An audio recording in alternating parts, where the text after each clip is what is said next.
9:01. I'd like to call the Adams County Board of Supervisors to order. I asked Mr. Bradford to give us the invocation. Let us bow here. Heavenly Father, we thank you, O God, for allowing us to see another day. Father, we just thank you, O God, give your name all honor, praise, and glory. Father, we just pray, O God, continue to strengthen our county leaders. Father, continue to give them wisdom, continue to give them the passion, to give them the drive, continue to give them desires of their hearts, O God. Father, we just pray for this community that may have lost any loved ones. God, we ask that you comfort the family, O God.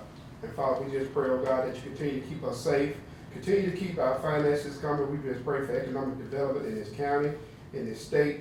Oh God, and Father, we just thank you for our first responders, thank you for our teachers, and thank you for everyone, oh God. Father, continue to keep us together. In Jesus' name we pray. Amen. Amen. All right.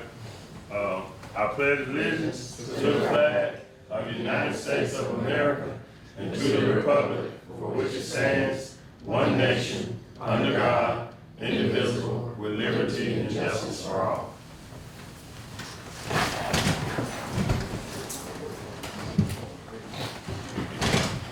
All right, can I get a motion to approve of June minutes? So It's been properly moved by Supervisor Hutchins and properly seconded by Supervisor Gray. Will there be any discussion? President, I already talked to Ms. Dean about the necessary corrections to the minutes, but I do have one question. Ms. Mary Kay, yes, with the Workforce and Mentoring Grant, is that through the Mississippi Central Planning District? yes, Okay, CMPDD. all right. Thank you, Mr. President. All right. Will there be any other? If there be no other, all in favor, vote by using the sign of aye. Any opposed, nays have the same right. Motion carried unanimous. All right, now I need a motion for the approval of the dockets. So moved. Been properly moved by Supervisor Hutchins and properly second by Supervisor Gray. Will there be any discussion? If there be no discussion, all in favor, vote by using the sign of aye.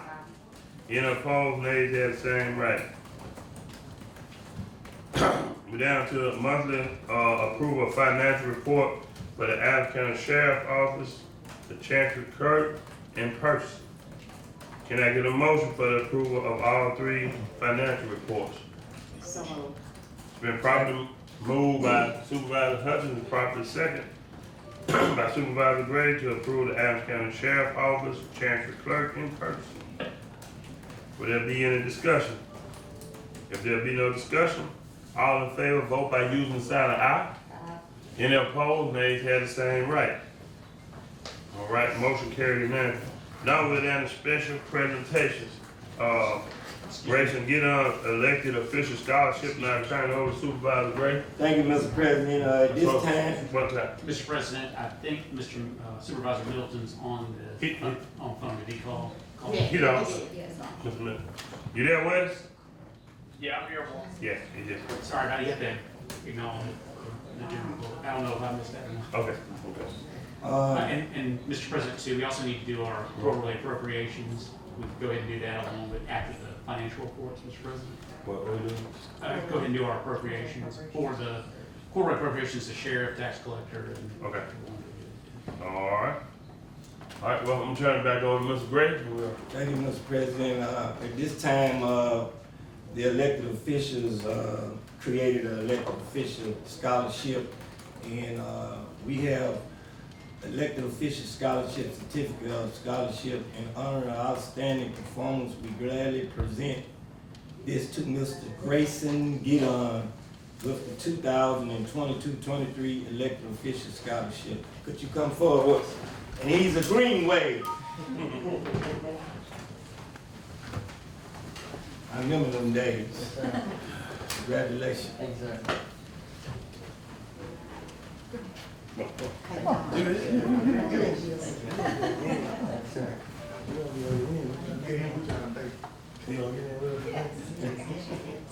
Don't you?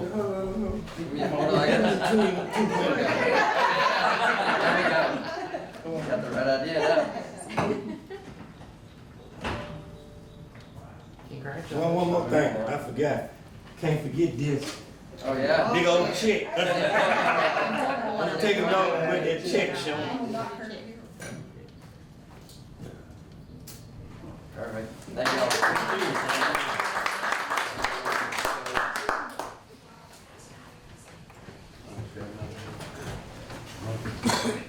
Quarterly appropriations. Well, that was a $500 check, y'all. All you can do is not watch the person I phone. While the president talking, I just want to say that, if we could continue to get everybody to, donate to this scholarship, maybe we can raise that scholarship to $1,000. We can get all the elected officials, to donate from the city and the county. Thank you, Mr. President. All right, Mr. Gray. We'll get back to, we need to do quarterly appropriations for staff of the sheriff and It's assessor and collector. Okay. all quarterly appropriations. Can I get a motion? So moved. Second. It's been properly moved by Supervisor Hutchins, properly second by Supervisor Gray for our quarterly appropriation. Will there be any discussion? If there be no discussion, all in favor vote by using the sign of aye. Aye. Any opposed? Nays have same right, motion carried unanimously. I will now be down to, county business. With, Ms. Elliott. yeah, Ms. Gina. Thank you for letting me be here and to speak today. I'm Jenna Holyoke and I'm with Spay Neuter Natchez, and we're a newly formed group. I've got a letter for everybody to review, but we're putting in our allocation request. We are an old group. We actually started in 2009, and we've worked with Mississippi Spay and Neuter for, we were with them for over 10 years. Back in 2020, they reached out. They were no longer able to manage our voucher program, which they had helped us start, and that's to help people get their pets spayed or neutered. And we were told to go out and form our own group. We did that. We were fortunate enough to be able to join Natchez Adams County Community Alliance. So we are a 501c3 under their umbrella. I will give you a quick rundown on who we are. We're a group of animal lovers. It all started because there were so many animals on the streets. Pet overpopulation was a lot at the time, it still is, but there has been a reduction of animals that you would see, either downtown cats or animals on the road that are in the field, that type of thing. We've fixed over 3,600 local pets, and with that in that group is 400 feral cats. A feral is a stray. Anybody that lives downtown, or if you go eat downtown, any type of activity you see the stray cats everywhere, we're part of the project. If you see a cat where the left ear has been tipped, where it's just a tiny bit taken off, that means that cat's been fixed. So the goal, that's called Trap Neuter Release, TNR, and that's what we've been doing for several years now. We've raised over $60,000. That's through fundraising and individual donations. We have received over $18,000 in grants the I Care for Animals card tag grant. Y'all sign that for us so that we can get the funds, and then after our vet bills have been paid, we send receipts to y'all and we get that money back. 100% of our proceeds go to support our cause. We are a volunteer program. Everybody donates their time. Every bit that we get goes straight back into the community. That would be city and county. We are the largest spay-neuter community voucher program in the state of Mississippi. Nobody does what we do on the level that we do right now, and we've been active for 14 years. That goes back when we started with Mississippi Spay and Neuter. We're completely dedicated to this cause, and we, at one time, we were going into schools and educating children. We'd like to pick that back up. We receive dozens of calls each month. We have our own phone number. It's on the top of your letterhead. We have volunteers taking those calls, and the people calling need help with having their pets fixed. Right now, we're putting in an allocation request of $15,000 annually. That would go in addition to the grants we receive and the money we raise. We're, at this time, probably fixing around 250 animals a year.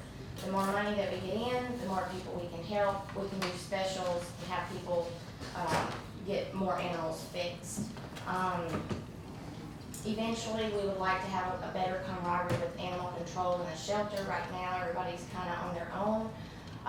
But our group is devoted not just spay neuter. If somebody calls, there's a homeless animal, one needs to be fostered, we help people get in touch with transport, our local transport, so that animals, they go to other parts of the country. That program's been around for 10 years. But I just wanted to put our name in the bucket, and hopefully y'all would consider this as an important part of the community. Animal lover or not, it's a win-win. If you have pets that need to be fixed, it helps them live longer lives, gets not as many litters being born. If you don't care about animals, it gets the animals, you won't see as many the more that are fixed.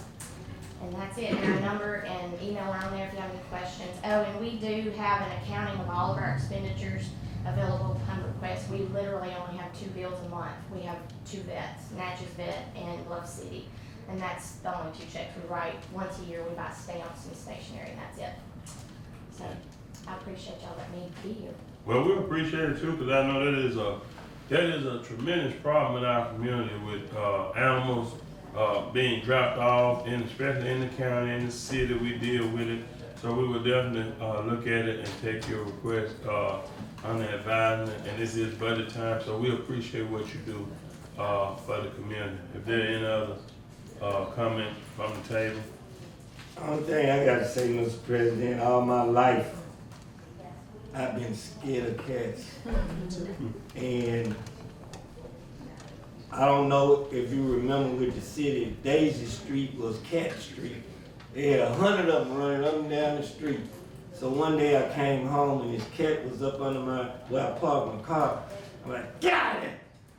And he looked around at me like that and took off. But he had a snake corner. And ever since that day, I bring the cats on. But they need to be where they won't have no more babies. But I keep them around, I feed them, because the lady that usually feed them, she finna move, so it's gonna be on my neighbor and me to feed them. We don't feed them that much now, because if you feed them too much, they ain't gonna kill no snakes and the rats.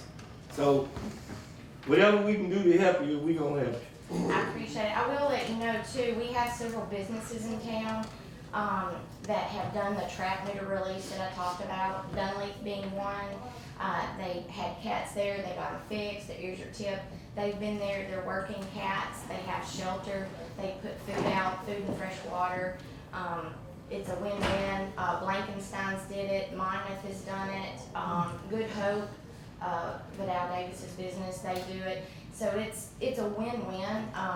If now I will say, we have been paying, if people do trap neuter release, we pay the full bill. And that encourages people. They're like, oh, because most time they go, it's not my cat, the business or the homeowner. But if we pay the bill, they tend to be more open to trap neuter release, like, oh, they pay the bill.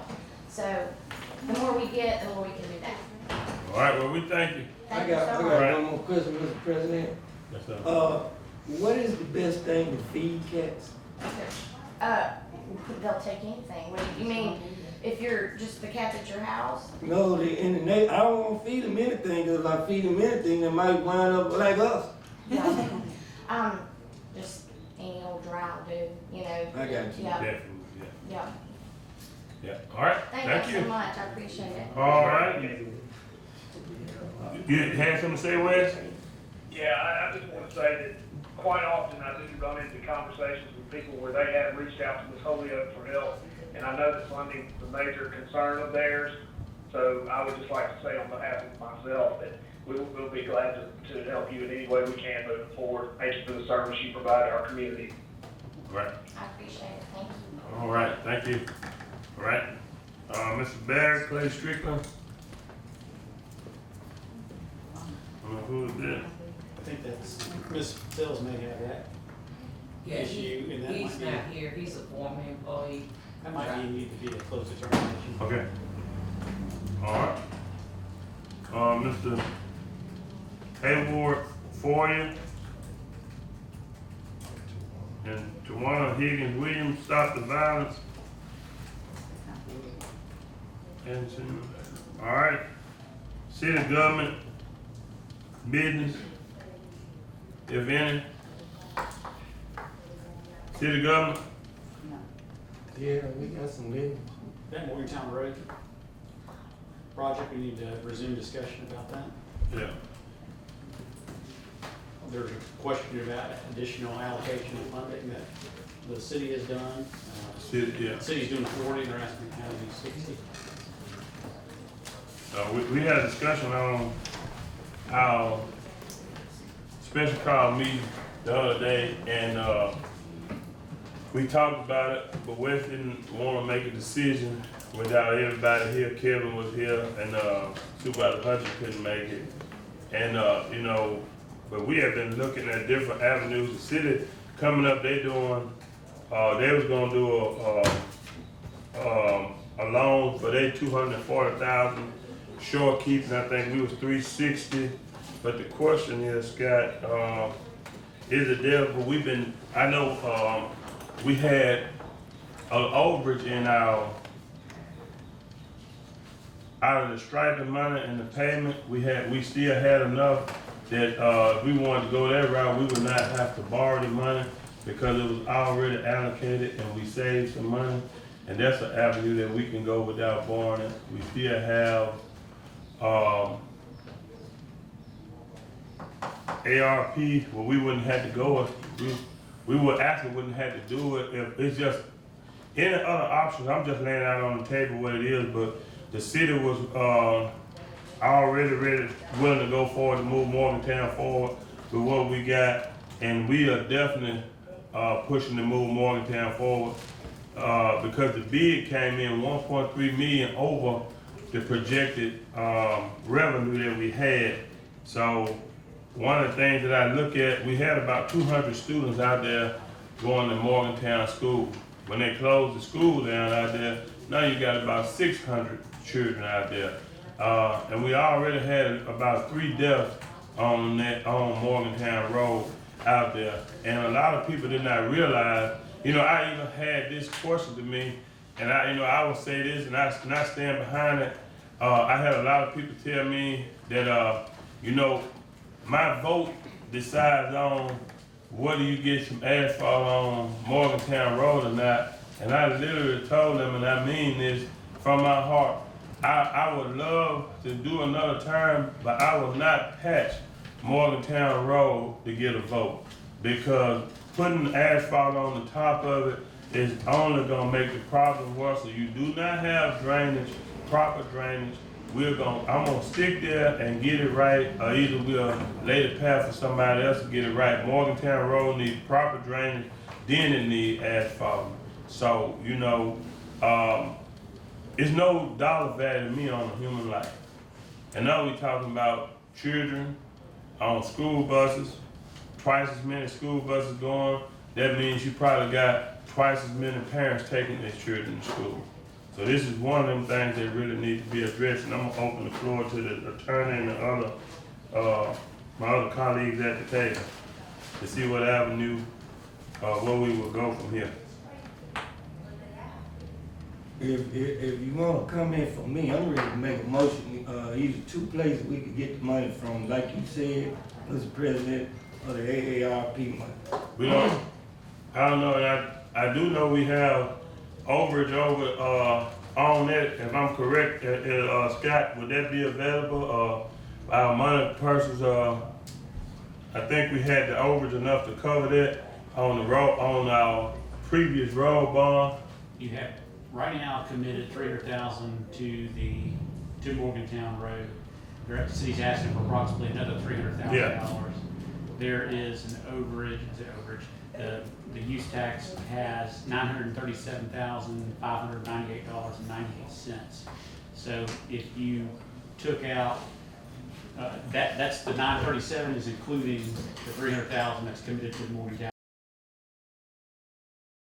tax about, money, yes, ma'am. okay, we're not talking about the Bond bond money. We're talking about use tax, the revenue from the use tax bond. So that's the money we're talking about, the bond Right. money. We're I not ain't- talking about, we're exactly talking about bond. Yes, that's, we use the use tax to issue the bond, and we've got a remainder left over of $937,000. We have 300 of that already committed to Morgantown Road. If you add another 300, you have a balance that needs to be spent of $337,000 on other projects. Other road projects, I should Right. say. Capital. So you can still That's have- what we was talking about, doing Yeah. some more roads. Which Robbie probably needs direction as to what we need to do with that. I spoke with APAC or Mr. Godfrey about this, and, you know, they're on 84, doing that project out there, and like you told me, it would be on up into August, September, which would be after election and things like that, so no way to get to it before that, so, that's the reason money's still sitting there, it's available, and y'all know that, so at this point, we can't do anything, any other road Until project August right now. anyway, Correct. which is next month. Until after that happens, and then guidance to the attorney of what we can and can't do, but they could, do anything as far as that, any of the roads. So, Mr. Chairman, what avenue do you recommend we go? Oh, I mean, those two avenues are the ones I suggested, those are money that you can. What pull. two you say? The American Recovery Act money or the use tax money, I wouldn't. And how much we need to use? 300, Let me get the exact amount. 360 something thousand. The city said, They're matching 40%. They matching 240, I think we 360. I know there's roads that y'all. Yeah, there's still roads out there that we had looked at, but what is the match we got to have? 360, that's correct. Okay, I'm gonna make a motion Hold that, on. Okay, give it one minute. Let me ask this question. How much we have left? Do you all have that amount in the ARP money? The ARP money?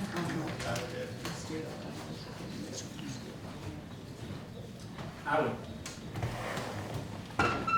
I'll give you a rough estimate. Give me a I've got in rough front of estimate, everybody. yeah, because I know we don't have the, A lot of space on that. Not to give you a precise figure, but I hate to shoot out the right. and this is for drainage, right? Yes. For the This is drainage. for get the drainage project Right, being that's what started. I'm saying. Get the And, you know, we drainage have to, and the thing of it had to be rebid, and it came in, anytime a bid come in over 10% more than what it cost, it had to automatically be rebid, and it came in 1.3 million or more than that, so I think we've been working on a project, trying to get it going. Hopefully the bids will come in, we get enough money to match it, so. Cause you know, I know we actually have, we have came in and we have put a bunch of, but yeah, you know, and I know we have come in, and I think this is a really, really important issue because it affects a ton of people out here. And I know we done actually did some things and helping, do other roads and stuff like this, and this is a major issue. Morgantown a major issue that affects our whole community. Even though, you know, everybody might not live in Morgantown, you got that school out there, it affects everybody, in here. So that's one of the things we need to try to look at, make sure in consideration when we make this vote and get it moved. You have a motion? you got a figure Got a figure? Okay, I got it, okay. over how much? Yeah, I'll email it. I hate just to shoot, I'll take me a second, to give you a precise figure, but Okay. I'll shoot. I it. move that we Go- we use, good. you say 360? Yeah. We use up to $360,000 to, match the city's 200 and what, 40,000. $40,000 to, continue this project on Morgantown Road. Say from which fund? So far, which one? From which fund? The ARP, Alright, we got a second. I second it. It's been properly moved by Supervisor Gray and properly second by myself, Supervisor Gaines. Will there be any discussion? Will there be any discussion? If there be no more discussion, all in favor vote by using the sign of aye. Aye. Aye. Any opposed? Nays have the same right. Motion carried unanimous. Mr. President, Yes, sir. and, Ms. Page, Yes, sir. could we, somehow get that motion to Mr. James Johnson of the city after the meeting to let him know that we got the money in place? Thank you, ma'am.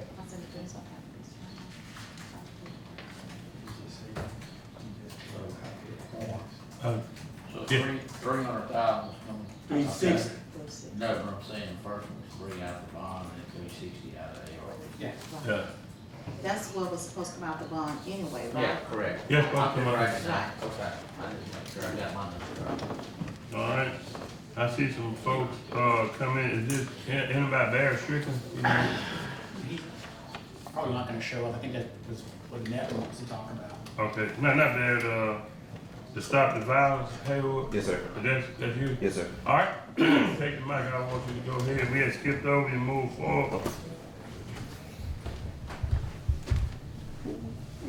How y'all doing? How you doing? All right, my name is Haywood Foy. I'm from Monroe, Louisiana.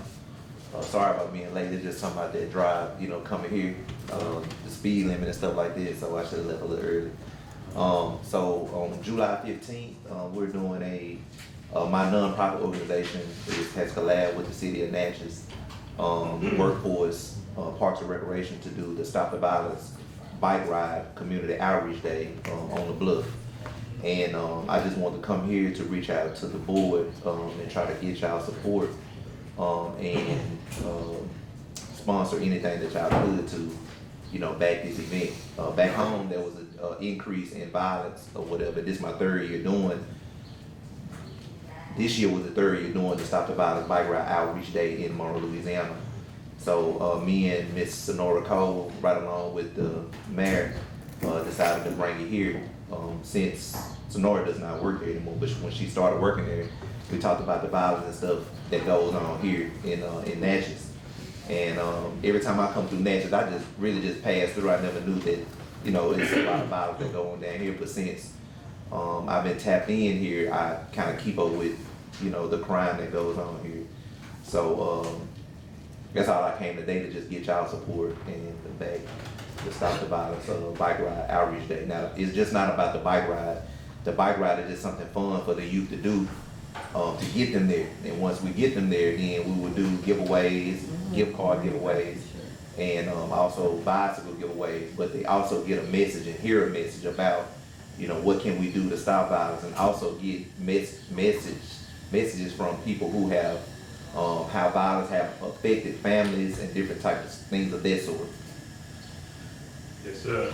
Well, it's good to hear from you. We appreciate it. I think that's one of the things that we been working toward. I know since I've been here, we installed Project Nolo cameras in the county, and we have a good relationship with the sheriff. And I know a lot of people blame the sheriff and the policeman for it, but sporadic events, it's just one of the things that's hard and affects a lot of families, and it actually affects our whole community in a lot of ways. So we appreciate it, and I know it's being at a kind of spur of the moment for county and city government, but we'll actually trying to look at and see what actually can we do to partner with it. And I appreciate the efforts with you for what y'all are doing. And so if there's anything that we can do to partner, I'll speak for that. I think that everybody here be willing, but I'm open for to the rest of my board to have anything they'd like to say.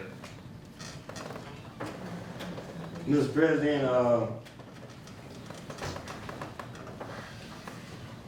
I have a lot to say, but I'm gonna cut it short. And like the President said, we take our hands off the youth for coming to our community to do an event. But here go the problem. And it's not with you, Yes, sir. it's with the community. Yes, sir. Because the problem is this, we have some killings that went on in our community, and ain't nobody saying nothing about it. Right. Our whole community quiet. Until the community come together Yes, sir. and all lives matter, then that's when you gonna alleviate crime. Yes, sir.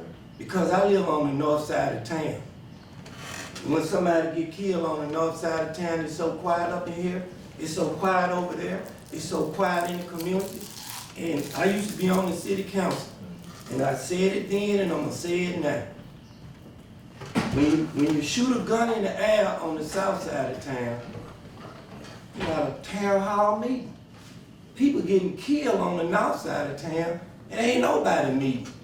All lives matter. Yes, sir. And we are a tourist town, and if we don't do something to curb this crime and try to shift it in another direction, then ain't nobody gonna wanna come here. It scared me to death when I looked on the news and seen what happened in Maryland the other day. My daughter lives in Maryland, I'm like, man, let me call my child. But this is happening all over the world, not only in your town and in my town. Yes, sir. So I take my hats off to you. Whatever I can do personally, I will do it, and I know this board on board, I know the sheriff on board, and whatever we can do, we 100% with you. Thank you. Thank you. I thought about it. Let me say this. I agree with Supervisor Gray, Supervisor Gaines on the violence. And I have to say thank you for coming to our town also to do this, because that shows that you're concerned about this town also. Yes, sir. Supervisor Gray is right. You don't hear anything when all this is going on. It's killing after killing, week after week. And you don't know anything. Sometimes I don't even hear what's going on until I get a phone call and say there's been a killing, you know? And that's the way I have to hear it. But we need to do something. I know we have gone to churches that have tried to pray this thing. You know, I have attended, I think, 2 church services that have to try to prevent and pray upon this town about stopping the violence.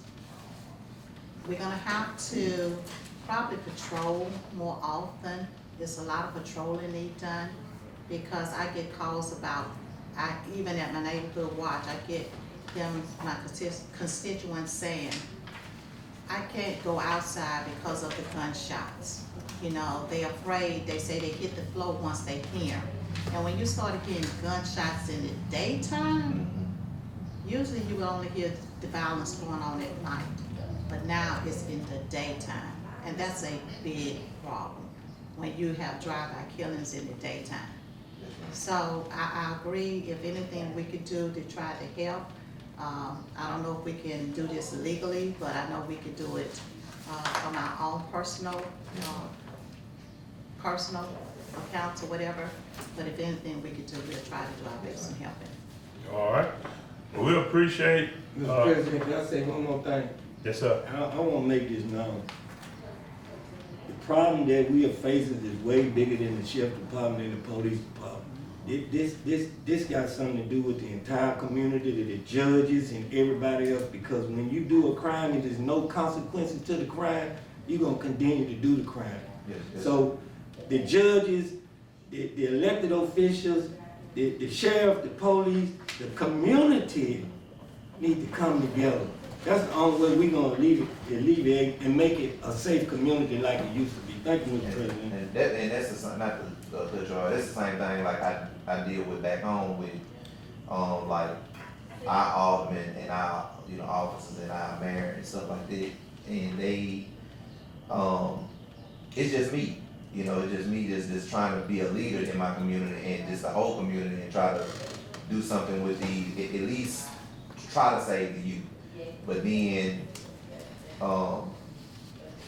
anytime that there's a shooting going on and there's a fight going on, you getting 250, 500 shares on Facebook with, this event. I mean, this thing that's going on. But anytime, and then, people talk about, oh man, y'all need to put the guns down, this, and this. I'm talking about the community now. But when you're doing something like this gets 5 shares, 2 comments. You're right. A party going on, twerk contest, 500 shares, 3,000 likes. They there for that. Ray get killed. Ah, yeah, we need to do something. But then when something is being done, you can't get these people short. That's right. You know, so that's just, just kind of like going back to where I'm from. That's what I deal with. Well, like I said, we appreciate it, and it's not a one community, it's a worldwide thing right now. So, one of the other things I'll say, we put God first and you just keep moving forward, and hopefully that we'll find a way. If you touch one, Yes, sir. you save one life. It's no value on that. So that means you save one, and that helps some whole family. But we appreciate what you're doing, and any way we can support, we will. We thank you. All right. All right. Move down to departmental reports. Don't be shy. Don't be shy. Yeah. Don't be shy. Come on. How y'all doing? Good morning. Good morning. According to 273581, we are to officially turn over our tax roll this year to the board, first Monday in July. I made everybody a copy of the recap. We are up from 106 million to 119 million in personal, mobile homes, and automobiles. We're up from 188 to 189 in real property. So this year we do have a small increase in our, and this is assessed value, not true. So here's your row. I got one for the county administrator and Brandy. So you get to keep all of them. Peg has the signed copy.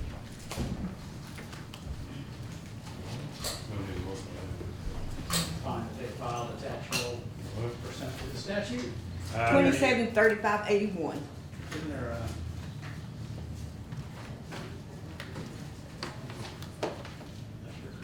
Okay, I need a motion on, finding the debt. If they file a tax roll, I'm supposed to. Now, this tax roll will be adjusted both by the tax assessor and ultimately this board,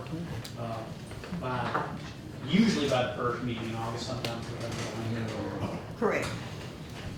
And in the same statute, we will be running notice in the newspaper for 2 weeks, starting in July 17th. I'm gonna read this to them real quick. So, Go ahead, Scott. you always encourage your constituents to come look at the tax roll, make sure that they understand it, because the time to object to it is coming up. Okay. Unfortunately, we usually don't get them until January and February, and that's, a little bit different. I need a motion to,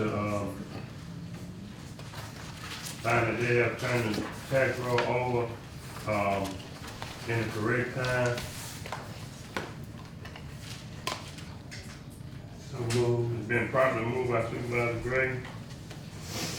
Properly second by Supervisor Hutchins. Will there be any discussion? If there be no discussion, all in favor, vote by using sign of aye. Any opposed, nays have the same right, motion carried unanimous. All right? Okay, got one more. Good morning, Board President, Mr. James, and Board Supervisors. Just want to read this to you real quick. This will be in the paper, Bluff City Post and the Nancy Democrat.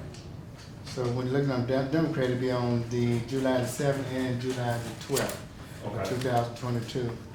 Now, basically what this is saying is the 2023 tax assessment roll has been completed. The new roll will be open for public inspection from July the 17th to the 31st. The roll will be turned over to the Board of Supervisors for hearing for any objection on August the 7th of 2023. And once the objection has been completed, the final roll will be given to the Mississippi State Commission no changes can be made, and that this would be a period of reassessment, and anything that we can do, we'd be more than happy. We're just glad that we was able to turn it over to the newspaper, let everybody know that we will be having the books open the last 2 weeks in July. All right. Yeah. Well, you heard the announcement from Mr. Hughes that he will have everything published in the proper time. And any objections, everybody will have time. It's out. He said August the 7th. August 7th and 12th. And the 12th. Right. So, you know, hopefully we can get that throughout our community if anybody have any questions on taxes. If that being all, we thank you. Mr. President? Yes, sir. Mr. Hughes? Yes, sir. I'm trying to figure out another avenue, where individuals could get this information. Mr. President and Brandon, do we also publish stuff like this on our page, on our county page? No, Because everybody don't get the newspaper. well, the law requires us to advertise in the newspaper. No, I'm just trying to find another avenue to reach the people that don't get a newspaper, because guess who they coming to after August the 12th? They coming to us. That's true. So I'm trying to find another way to get this information out to the people other than just the newspaper. Well, I'll probably give it to Brandon and let him put it on our news. We do go with it. We do a general code. Could you get with Brad and work that out, please? Yeah, sure. That's a great idea. That's a great idea. We appreciate it, Supervisor Gray. We appreciate it, Mr. Bradford. And if that being all, Yeah. all right, thank you. All right, thank you. One last thing, the abatements for these people in the city that the city approved, Beasley and Welch and everybody, are we gonna do anything, the abatements? Remember, Mr. Beasley came, he's doing, renovations on some houses, a bed and breakfast. And Yeah, Mr. well, we Welch, hadn't- are we gonna do anything this year? I mean, they call me once a week. Yeah. I think the first question would be to look at, is there even an increase in their assessment this year anyway? Yes, it will be on the abatement side, but not on what we already have, because on the abatements, we have to take our figures and leave it alone. The renovations is a whole different, account. And that's where they get the, abatement on the You're city supposed to side. ignore the improvements, basically, is what they, Sir? you're supposed to ignore the improvements, was my reading of the law. So if the land increases by $100,000, you would adjust that. Right. But it's like, as if they didn't improve it, they don't get penalized for improving the problem. Well, I would say, we hadn't had a, It's a rough statute. Yeah, it's, and so, you know, I think the rest of the board is not here, and I think it was some questions on it. I know from one of the supervisors, but at this point right now, I think, we'll have an attorney, he's been busy, and give us a better, opportunity, maybe meet some one-on-one to help us understand that statute. And then, so I don't think we're gonna take any action at this meeting. I'll get with Peggy and try to use her knowledge and see if we can have something that makes sense to the board. And Yeah. again, probably not as great as they think it is anyway, well, but see, the way I always understood, the county gave exemptions and the city gave abatements. And the county never was involved with the abatements. That's the way I understood it from the DOR this years is ago. like an additional little side Right, that you, once right. you get, I'll get All with right, Peggy. well, we'll keep you with y'all. Thanks, that's Thank all. you. All right, departmental report. All right, thank you. All right, Good morning, everyone, Good morning. and that would be 911. Okay, on the calls for the whole month of June, we had the Natchez Fire Department had 60 calls, with 21 being in the county. The Natchez Police Department had 1,159. Adams SO had 623. Also, I'm requesting for some new hires that you have. I think I'm good. Is that guy on the, Yeah.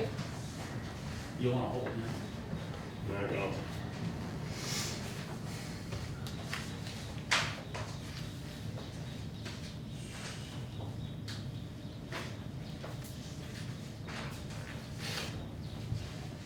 Yep, we gonna hold this one right here. Mr. Strickland, we gonna have, hold off on them. I got a, Laredale, Burnett the second, telecommunications, $12 an hour, 24 annual. Franklin Chapman, $12.60 an hour, 2608. Also have Takira Clark, was that Clark? Yes. At $12 an hour.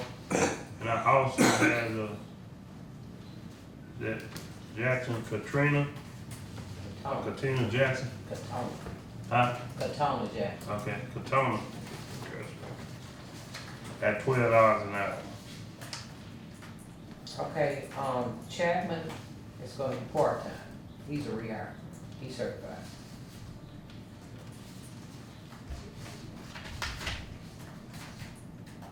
Franklin Chapman, he's a rehire part-time. Yes. All the rest of them are new hire. Yeah, and I do have all the necessary paperwork, and I do have it signed. So moved. Can I get a motion? It's been properly moved by Supervisor Hutchins and properly second by Supervisor Gray. Will there be any discussion? Only discussion I have, on the rehire, he did leave in decent and order, Yes, he but he did. can come back. Yes, Thank you, Chapman. man. All right. All in favor, vote by using the sign of aye. Any opposed? Nays have the same right, motion carried unanimously. Also, I have another request. Due to human resources not returning until, Thursday, I'm requesting if I could bring them in and let her put them in the system when she come in, cause I'm real short. I've been working every day when those days are. That's it. What's that now? I'm requesting if I could go ahead and bring them in, she could put them in the system when she come in on Thursday to let them start working. Yeah, that's perfectly legal. Very The short. reason we did what we did is to make sure they get put in. We need to make sure that they get put in, or else I can run into trouble with labor law and stuff. So if y'all allow her to do that, you need Yeah. to, again, make sure that the HR or whatever gets done. So what's the effective date for all of these? Because there's no effective date on there. Is it today? Well, today, yes.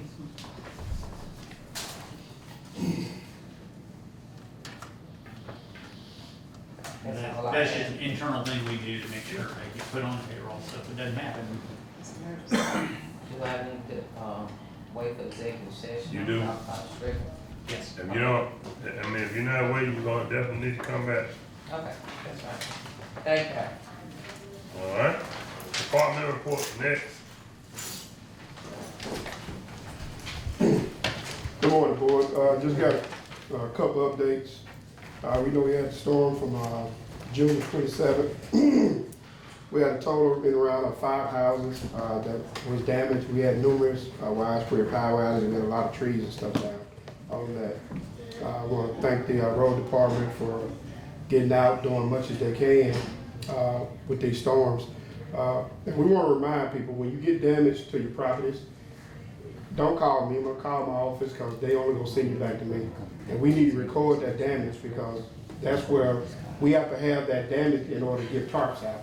Because we gotta come out and verify the house with, had roof damage and things like that. We're not trying to be hard, but the state requires us to have that information before we can get those supplies in. So if you know anybody that get tree damage, tree from the house, hey, call us so we can come out and do a damage assessment, so we can try to get them some tarps on that. Speaking of the weather, these pop-up storms, it came out of nowhere. You know, the Jackson Weather Service couldn't predict it because it happened so fast. And we just want to keep people in mind that during these months like that, we may get those storm pop-ups. Just be prepared and be patient. You know, a lot of people complain about the power coming being out, but you know, being out there in those elements trying to get those are big trees. Rob can tell you, it's a tough job. You know, we working hard and fast we can. You got to keep in mind with these temperatures, they're human too. They can only work so much during the hot, you know, inclement weather. So everybody just be patient. So that's why we open the safe room up. if anybody need it cool, you know anybody that need air conditioning, need to recharge stuff, we automatically open the safe room up. And I contacted the board president, mayor, let them know we did that. So we want to make sure we just check on everybody as we going forward for this storm season, things of that nature. Other than that, that's all I have pending. Any questions from the board? So, I would just like to, kind of, add to what, Mr. Bradford said. I know storm came up so quick, I actually called Mr. Bradford, because I started getting phone calls back to back, 2 trees here, 2 trees there, 2 trees here. So we actually had, people trapped in for about 6 hours on the north end of town. And I would like the public to say, you know, he said, be patient. I was one blocked in also, because, you know, from day one in 2019 when we, when we got sworn in, we had a torrential rain that washed Robbins Lake, Robbins Dam out that night, and I had boots on the ground since then, and I've been there. But I do want to tell people one thing, and I still stand behind this. I know you call a lot of times, but everybody out there from the emergency management to those guys out there on that road department, I want everybody to go home to their family. I know we have a lot of people down, and people got impatient. They want us to move trees with the power lines in it, and we just cannot do that because you're not realizing we went to class. I know Robin, 811, y'all always doing. People don't know such thing as backfeed. You know, the power is down, but you got people in those areas got generators, people plugging generators up. And you go put a power saw, you put a piece of equipment in there, and I think it was Andrew guy, he says up to 4,000 watts come back through those lines. And we definitely want to do that, but I don't want to look nobody, family member in the face and tell them that they lost their life because somebody was impatient. So I really would appreciate the patience from the public. I can promise you, on every end of town in Adams County, that for tree fall, not just District 5, District 1 through 5, we have somebody on the ground trying to get the roads open and trying to make sure we assist the power coming in, whatever we need. So I ask them to please be patient. I'll open the floor up if my board have anything to say, and then we can move forward. I just want to thank Mr. Bradford and the road department, Robbie, you all for the work that you all do. Because I know it pulls you all away from everything that you all are doing too. And you all have done for over the years a tremendous job doing this kind of work. So I just want to commend and thank you for it. And I did get a phone call from a lady that said she had a tree in her house and what do she need to do and all that kind of stuff. And I told her to call emergency manager. Okay. I want to thank the sheriff department too, those guys. Yes, You know, yeah. and that's the thing, I tell you, they do law enforcement, but they have to sit on the power lines.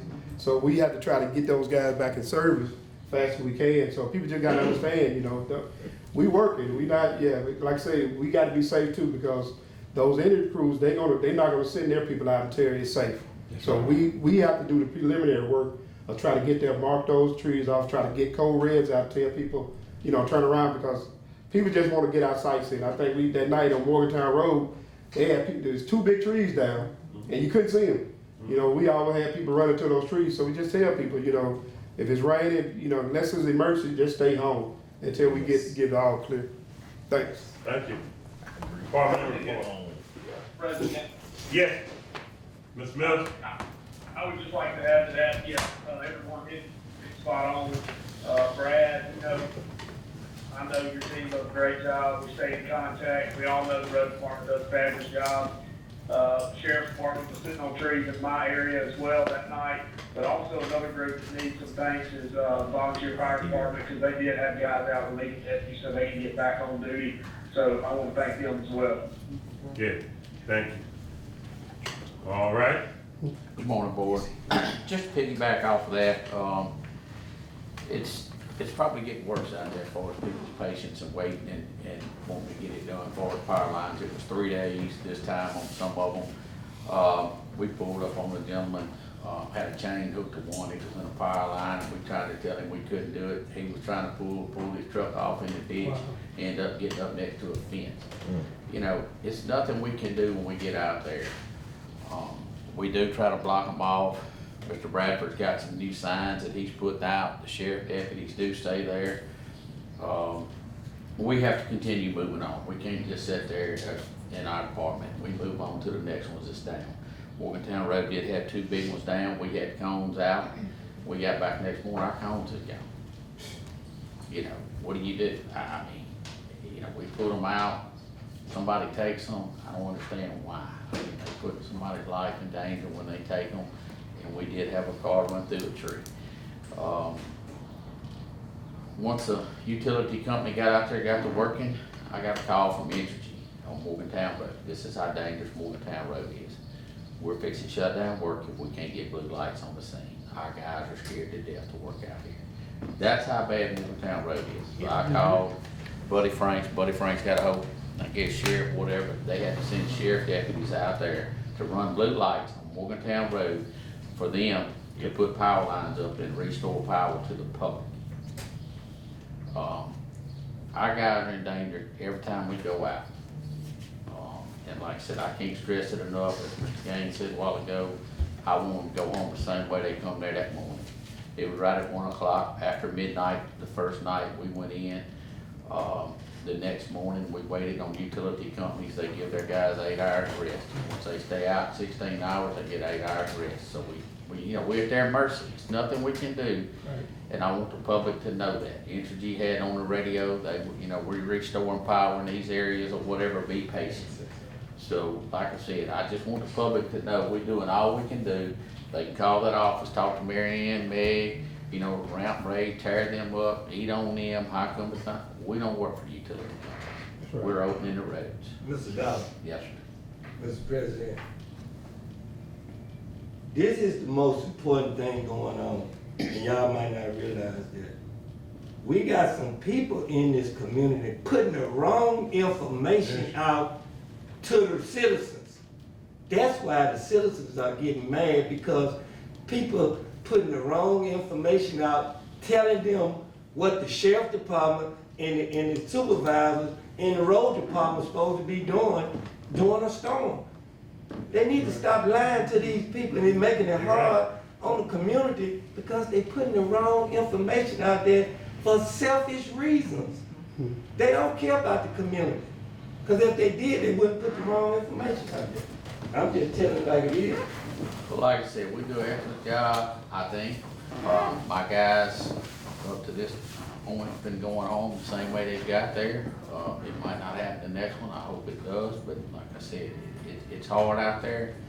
Those guys got a hard job, and it's a dangerous job. But I do want, just want the public to know that it is steps we have to go through, and we try to stay safe too. So with that being said, I'll move on to my report. 17 Bluegrass, Mr. Gaines, you have the pictures up there. I had a gentleman, Mr. Chapman, come by my office and brought those pictures of an overgrown adjudicated lot, and I told him I'd get them to you so you have them. I guess we'll address them at your report, or you want to go forward? We brought it up in, I think, 2 previous meetings for adjudicated property, but I have made contact with the, not actually landowner, relatives of the landowner, and he has not got it taken care of yet, but they're supposed to be in the process of working something out to get the grass cut, but so we can move forward with today with the adjudicated. I'll get with that, see what process we are. We can mark a sign, and just in case they don't get it, but I have made contact, and they are making preparations to get the lot cleaned up, but they hadn't cleaned it, but they're making preparations to get it clean. And I think I made contact with them maybe 2 weeks ago, and I have been by the lot, and I have seen that it is overgrown. Chapman, you good with that? If you don't see anything in the next few weeks, I guess just get back with me or Supervisor Gaines, and we'll. And I will continue to move forward. We'll move forward with the legal process in case they don't cut it. But it has been contact, so 17 Bluegrass, and we'll move forward with that. But I have made contact with the relatives of the property owner to get it taken care of. And Brandy, when I get back, my budget will be turned into you today. I'll have that took care of. The only other thing I have today, and like I said, we all have problems and equipment issues and things like that, but I know, they've had calls, sanitation's had calls, we've had calls, Metro's down, their truck's down, they should have it in the next few days, the part need to get in, I spoke with him Saturday. Mr. Bacon spoke with them again this morning, so the truck should be fixed in the next few days, both ends are full. Kingston and Foster Mountain boxes are full, so it's nowhere to go with it. We can't put it on the ground. Trad is closed today. They closed Saturday. I guess they'll open back up Wednesday. So I know it is a little inconvenience to some people, but like I said, things do happen. We have tractors down, we have this down, and so things do break down. But I just wanted to let the public know, if anybody watches or sees, that they are working on their truck and they should be back in service in the next few days, and we should be back to normal. Yeah. That's all I have. Well, and I like to say, we appreciate for the job that you're doing. Well, I mean, you know, I was out there 12 o'clock, we went home together the first night. Yeah. We left and went home together. And, you know, not because I can't understand, I can't actually do anything as a supervisor, can't perform any work. But, you know, the least I can do at some time is sit a quarter, a half a mile, eighth of a mile, and have my flashes on to keep somebody from getting ran over.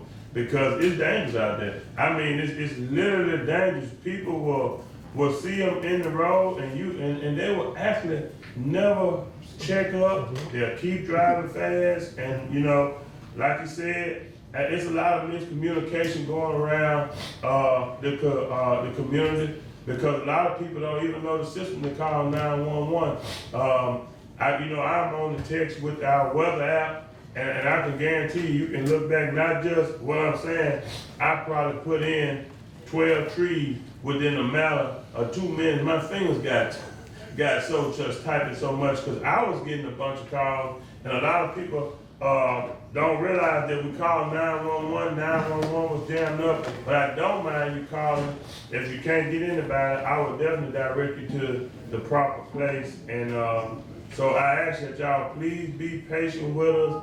I can promise you that we are never leaving the public going home. We the last ones, we the first ones out and the last one to go in, and that's why I still say this: county workers definitely should get emergency response package, because we the first ones out. Trust me. Well, the road department is when a storm comes, emergency management can't get there, the ambulance can't get there, the sheriff can't get there until those county workers open those roads up for to get there. And trust me, when they open them up and they get in and out, on my way to the meeting today, guess what I seen? County workers cleaning up trees. So they're the last ones to go in. And I appreciate what y'all do, and I appreciate what the county for, the sheriff, emergency management, fire department, volunteer fire department. I appreciate what we do, but one thing I can say, if you see what working together do, working together make progress, and I would ask that we continue to keep working together and make progress for ourselves at Adams County. Thank you, Mr. Dawson. Yes, Mr. sir. President, what we need to do as an individual, as a community, we bless y'all. Look what happened in these other communities, how these storms tore the communities up, and these people lost lives, lost a whole community, and we clowning about a tree blocking the road. Right. Come on, y'all. Right. We blessed. Thank you, Mr. President. All right, thank you, Mr. Dawson. Thank y'all. Next, departmental report. Good morning.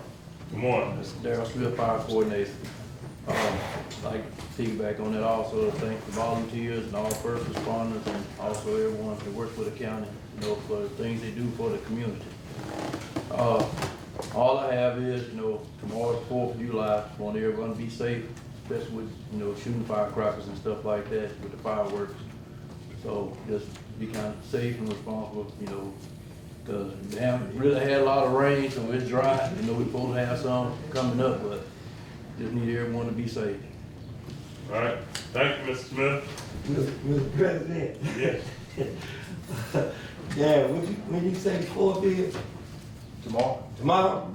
Okay, I could have sworn the 4 was all weekend, man, 'cause that's all I could hear. Friday on up.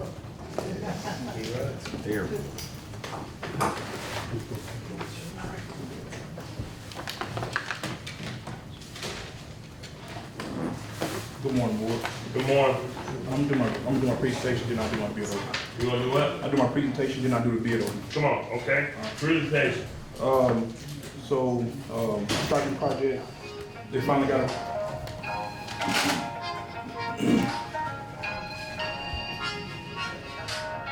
the SAP 019, the whole M striping project, finally got approved by state aid.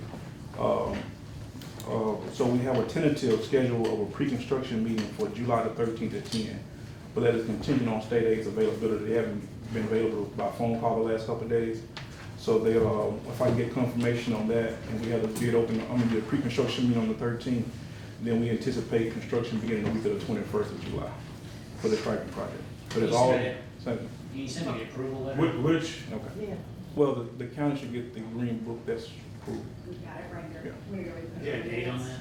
And Do you want to put on the tentative roads that's in that? That's there? the date. No.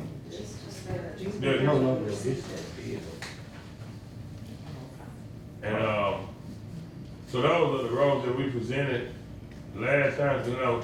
No, this is the striping project for this year, for the, I mean, okay, that's right, okay. Need a motion? No. I just want to give a little bit, I just asked.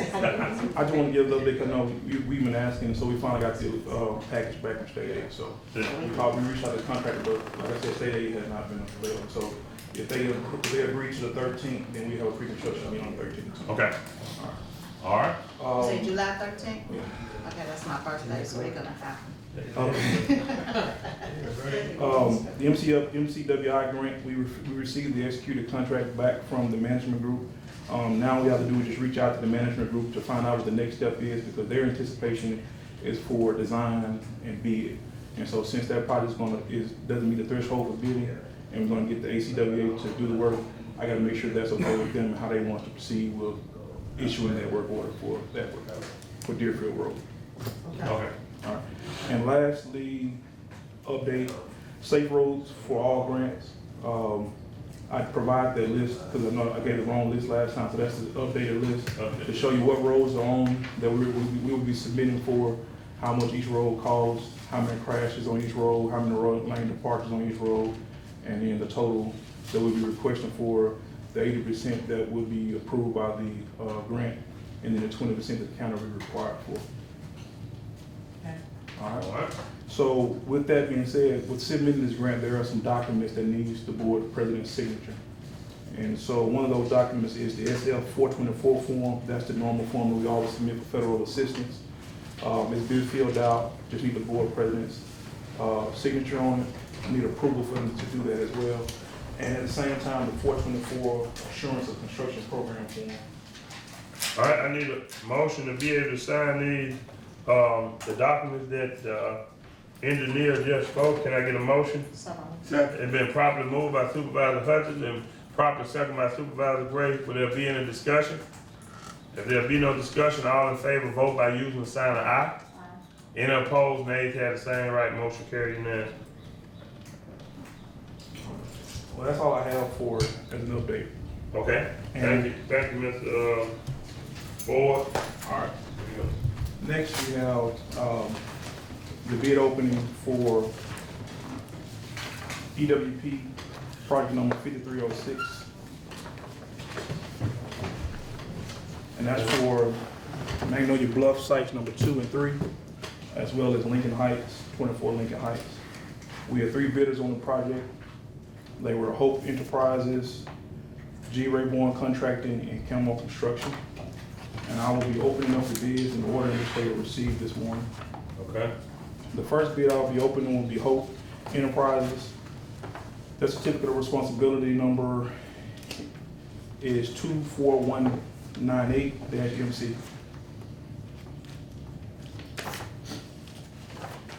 And the construction budget for this project was $387,375.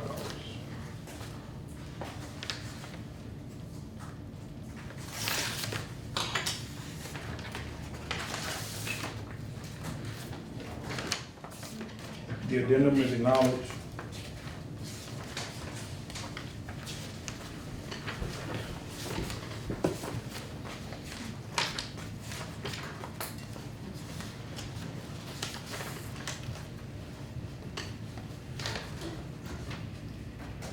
Their bid bond is Atlantic Specialty Insurance Company, and is with 5% of the bid.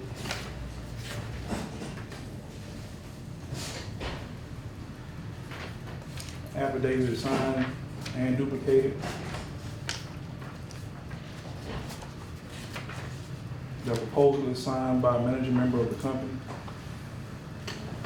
And the total bid for Hope Enterprises is $360,190.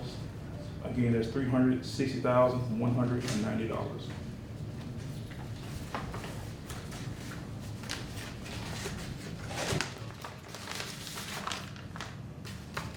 Next was G. Rayborn Contracting. The certificate of responsibility number is 22547MC. Again, that's 22547MC.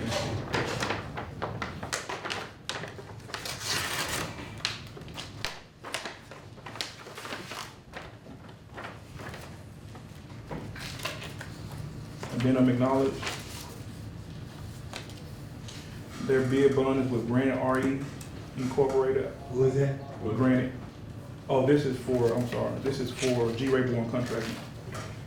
And their bid bond is Granite RE and within 5% of the bid.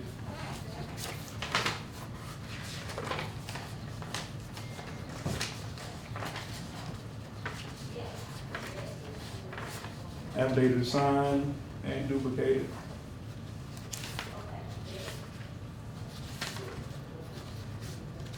Proposal signed by the president of the company. Their bid is $436,800. Again, that bid is $436,800.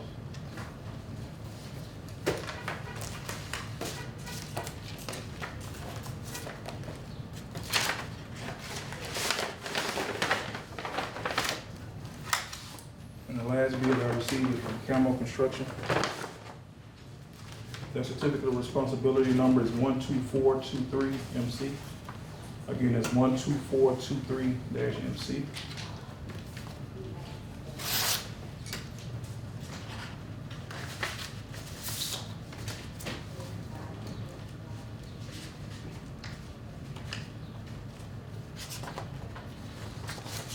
Addendum was acknowledged. Affidavit signed and duplicated.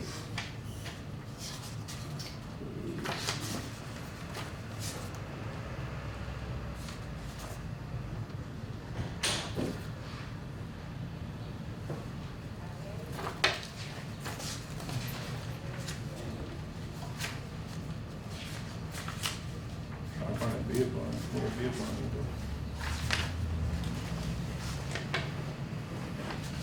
The bid bond is with the Ohio Casualty Insurance Company. The Ohio Casualty Insurance Company at 5% of the bid.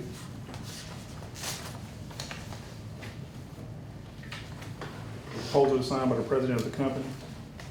And their bid is $352,050. That's $352,050. What EWP is this? Coming up. What EWP is this? Oh, the C-105. Two of them might know your gloves, and one might, I know you love them. there's two of them might know your gloves, Okay. and then one on Lincoln Heights.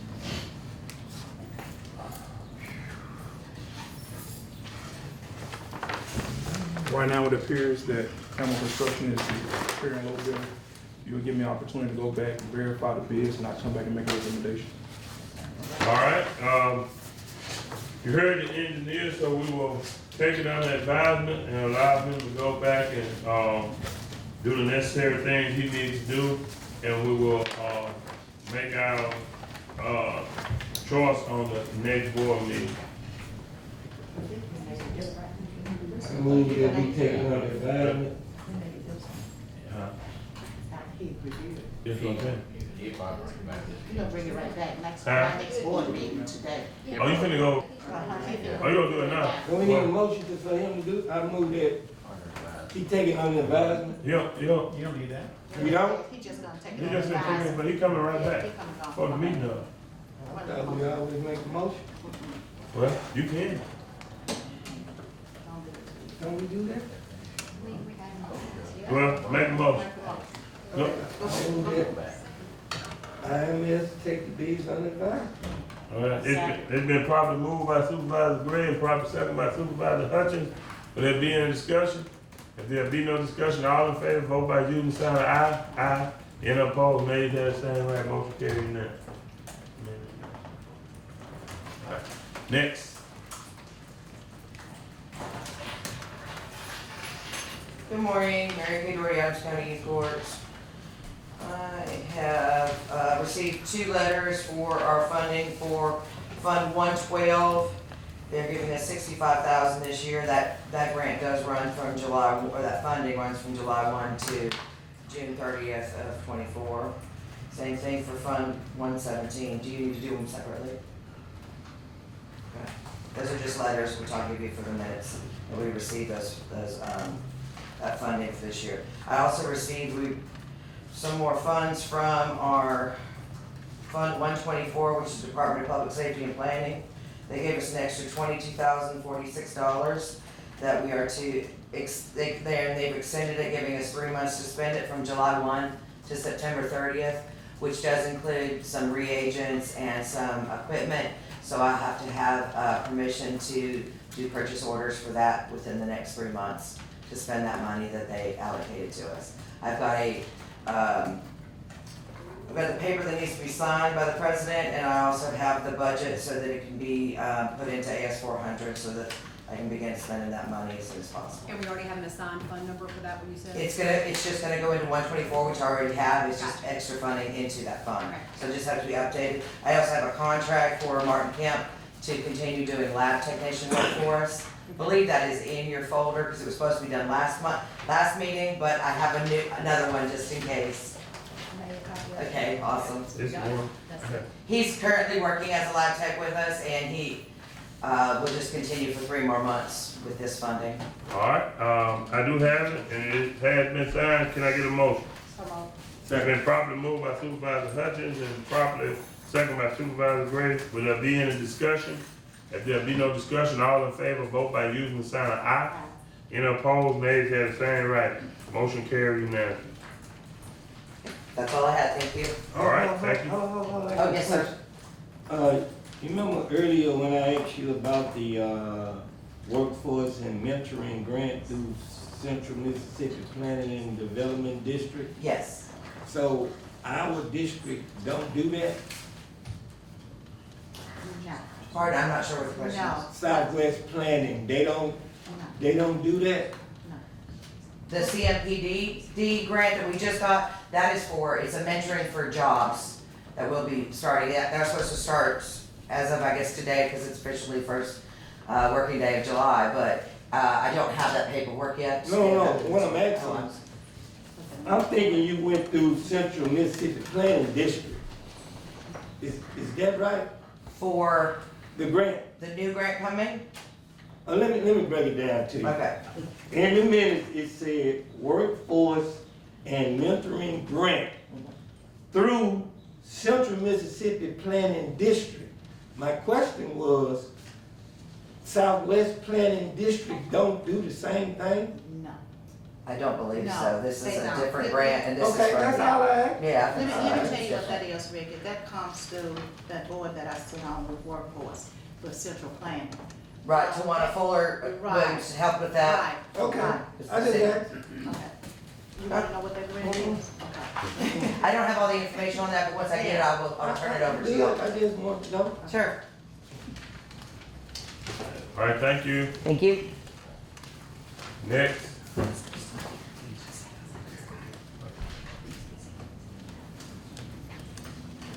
morning, board. Morning. Hi, my name is Brandon, and I have a few things from the IT department today. I just wanted to let the county know that, our work order system has officially went live. You can go to the county webpage, and it's all the way at the bottom. You can click to submit a work order. They'll make things a lot better for us on our side to make sure everything is being upheld to the standards of the county. My next item is, we met with C-Spire a few weeks ago, and basically we met with them about several things, the phones, the internet at the other locations. But the main thing I wanted to bring to you today was about the internet at the other locations. They had reported to me that it was not feasible to get those towers out at those 3 locations, which was Majorca, Liberty Road, and Foster Mountain Road. So they said the only option we could possibly do on that end is to get fiber ran out there, which is gonna be a more significant cost. And I'm meeting with them this week to find out what that cost may entail. Also, I'm looking at other options. Some people mentioned to me satellite internet to be able to get the internet to those locations. So we can also get those time clocks to those locations as well. Alright. Did anybody have any questions about that? I didn't, so you just continue doing your research, and, when you, get all your research together, you know, we'll just kinda bring it to the board and we'll see where we're going. You know, one of the things that we was talking about, and I'll bring up in my report, is that broadband and running fiber to those, areas. When we took the class on the coast on the last time, they were setting up a private entity, and they are setting up, and they were asking counties to join to move forward, and all the counties of Mississippi to expand broadband in rural areas, and that was gonna be one of the things that we discussed. So, in the meanwhile, you keep working on your end, and we're gonna work on our end until we get this thing fixed. Perfect. Thank Sounds great. All right? I believe that's all I have today. Did you all have anything for me? I don't, anybody have anything for Mr. Brandon? If not, thank you, Brandon, continue doing a good job. Thank you, I Thank you. appreciate that. Good morning, board. Good morning. Spencer Stutzman, Adams County Tower and Antenna permit processor. I have 2 requests here today. First one, AT&T Mobility requests a permit to place additional equipment on an existing Crown Castle USA Incorporated tower site located at 511 Liberty Road. The process will include the replacement of 9 antennas, 3 remote radio units, and associated equipment. The removal of 6 antennas, 3 RRUs, and 3 TMAs. The placement of this additional equipment will improve AT&T mobility service in East Natchez and along Liberty Road. Ordinance requirements have been met and fees have been paid, and I request the board to approve this AT&T mobility application. You heard the request of Mr. Stevens, can I get a motion? So moved. Second. It's been properly moved by Supervisor Hutchins and properly second by Supervisor Gray. Will there be any discussion? If there be no discussion, all in favor, vote by using the sign of aye. Any opposed, nays, have the same right, motion carried unanimously. Okay, thank you. The second one is AT&T requests a permit to place additional equipment on an existing SBA Tower Corporation site located at 3 Day Blevett Road. The project will include the placement of a 4-foot by 10-foot concrete slab and a 30 kilowatt solar diesel generator. The placement of this additional equipment will help ensure the cell site provides uninterrupted service during power outages. Ordinance requirements have been met, and I request the board to approve this AT&T application. You heard the request of Mr. Stevens, can I get a motion? So moved. It's been properly moved by Supervisor Gray Second. and properly second by Supervisor Hutchins. Would there be any discussion? If there be no discussion, all in favor, vote by using the sign of aye. Any opposed, nays, have the same right, motion carried unanimously. Thank you. Okay. Y'all have any, that's all I have today. Y'all have any? Anybody have any questions for Mr. Stevens? Okay, All right, thank you. thank you. All right, next departmental reports. Sheriff? Brett. It's been a while. How y'all doing today? Brett. Good. First thing I want to do, I know it's been a tough couple of years. I know it has. But I want to first just thank you all for addressing a lot of issues that we've had in this community. You know, we sit here and we talk about violence and some of the things that are going on, and they are sporadic. But the reality is, when I come to this board and ask you all to do stuff, you have done it, and I really appreciate that. I can't tell you all how much Project NOLA has helped us recently in cases in the county and continuing to help us with not just shooting cases, but burglaries and vandalism and other things. And to see you all pushing forward to add more to that, I'm telling you, it's a godsend for us at the Sheriff's Office and the Police Department, because now what we're doing is we're allowing them to have access to our Project NOLA cameras to help with some of their cases as well. And I do want you all to know that since Chief Green has been here, and even before that we started, but since she has been here, we have been working a lot more with the city. They have opened their doors to us, and we have opened ours to them. Our investigators are meeting almost weekly at times now with cases because they are so intertwined. And so I just want to, I just want to thank you all for doing that. I also want to thank Brenda Lewis, the chancellor clerk. She has been acting as the county administrator for a while.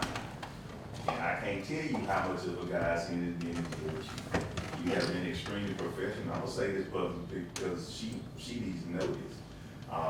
The way you have operated and came and sat down with us and actually talked through a lot of those issues and different things that we may not be on the same page with. Me and my entire staff is very grateful for how you can handle situations that, and that way when it comes to the board, it's not even an issue. Well, So, thank you. Well, just- y'all have been very easy to work with as well. I think communication is key in anything, so y'all have been great with that as well, and open the meeting and all that, because a lot can be lost in translation through emails and text, and really getting face to face and you know, rolling up your sleeves and looking at the numbers. That really helps. So thank you and your department for doing that as well. It has been great for us, and we've got a whole lot of understanding about a lot of things. And that's something that Supervisor Gaines is always talking about, getting an understanding of Supervisor Gray and Hutchins. And I just wanted you all to know that she has went above and beyond to work with us at the Sheriff's Office and open those lines of communication up. She didn't pay me to say it. Thank you, Sheriff. That means a lot. It's been a while, so I do have a trash report for you guys, for you all, but it's a little thin because we have been all over the place helping different people throughout the community with all kinds of stuff. But District 1, you had 22 bags. District 2 had 94 bags. District 3 had 70 bags. District 4 had 42 bags, and District 5 had 99 bags. President Gaines, I do have one new hire. I think you already have it. Ray Cheryl Abraham for the jail, $13.23 an hour. I think you have it. Ms. I Brenda do. already signed it. Rachel Abraham, I do have it. So I do have the paperwork and it has been signed. So you heard the request of the sheriff. Can I get a motion? Second. It's been properly moved by Supervisor Hutchins and properly second by Supervisor Gray. Will there be any discussion? If there be no discussion, all in favor vote by using the sign of aye. If any opposed, nays have the same right. Motion carried unanimously. This here is for Attorney Slover over there, who's been great as well. I know he's been a little pegged out, but I stay on his phone. Enterprise emailed us the other day about one of the vehicles that was totaled out, and we have like $21,642.78 that's coming back for the loss of that vehicle, and we just need you all to address how you want that handled or what you want to go towards. They're asking, and I didn't have an answer for them. I told them I'd give it to the people who do though. Yeah, They've been reaching out to me. I took last week off. Okay. Are you all gonna replace that vehicle? Well, you know, we got y'all got vehicles coming, it just took a while because of production and Oh, you got it? they got 7 of them on the ground and I think it's like 3 left, but we had a couple get voted out since then and they trying to figure out where you all want this money applied to. You know, since we not General funds. doing right. General funds. Or attorney fees. Knew that was You didn't think no different, did you? Look, I ain't think no difference, so I knew the answer, but I let them deal with this. I do want you all to be aware that sometimes we do have to go outside of these bounds to help out our judges and our DA. And I just want to mention the fact that we had to do that a week ago down in another county, down in Wilson County down there, where they called for some help. It was a pretty heated trial. It was a lot going on down there, and I just want to thank our guys for being willing to do that, and thank you all for being supportive when we have to take care of our judges and the DA. Because some people are not equipped with the things that we have and the training that we have, and it really means a lot to have the board support when we can go and you can see a clear difference on how things are handled, and we can actually get to show other people how to deal with those situations. And just working with neighboring chiefs and sheriffs, that's very important because if we had called for a SWAT team, we had to wait 4 hours down here. But right now, we're in the works of building our own southwestern SWAT team, not SWAT, but special response team that won't just it won't just be sheriff's office. It'll be surrounding counties involved, and I can't tell y'all how huge that is that I'm working on with the other sheriffs right now. Let's see here. Talked about NPD and them opening up their doors, and I can't tell you all how great that has been in a breath of fresh air. But you all the guy brought up something today. He was bringing up the Stop the Violence bike ride, and all those things are great. But this county, if I'm being honest, we need to shift from just bringing awareness to bringing prevention.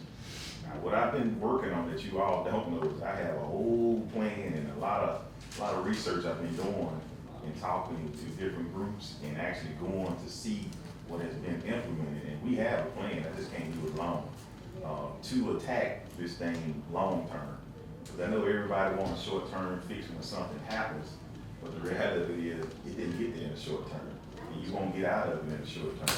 And so we have to get those core working people who are gonna actually put the hands to the plow. And let's go ahead and get this thing done. I've seen this thing done in Nevada, Las Vegas, Reno, and other places. I went to some other places and looked and seen what they have. I definitely think it'll work here, but it is definitely not a one-person show, and I think we have the personnel between the boards of Alderman, the board of supervisors, the city, police, sheriff's office. I think we got enough brain power to pick who those instrumental people throughout the community, not us, because I don't want people to think this is a political thing. We need movers and shakers in the community to put this thing to work, and we be a support role to them, if that makes sense. So when we have a little more time, I definitely like to go over that with you all and talk about more something long term. And what the federal government has done is they put a lot of money out there that you can get to go towards this, but you need a facilitator, you need somebody to write grant. We have the grant writers and we have other people who come on board, but we definitely need to figure out who those core people are and go ahead and get this thing implemented. Because we can go out here and I'm not knocking anybody, we can go out here and we can talk about it all day long, bring awareness to it, but that's not gonna stop those guys who actually pulling the trigger. Y'all know what I do.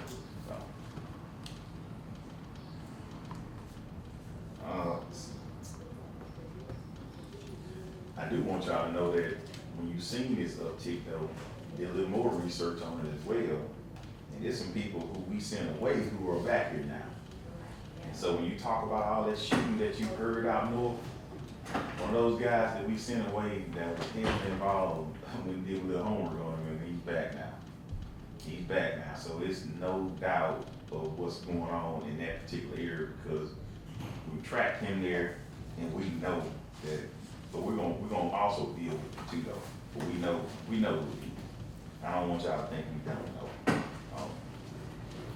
Some of the training that I went to recently, I can't tell you all how good it's been. I recently had to go to Dallas out there and train with the FBI. And the FBI has this new system called CAS that they have given us access to because I went out there to that training.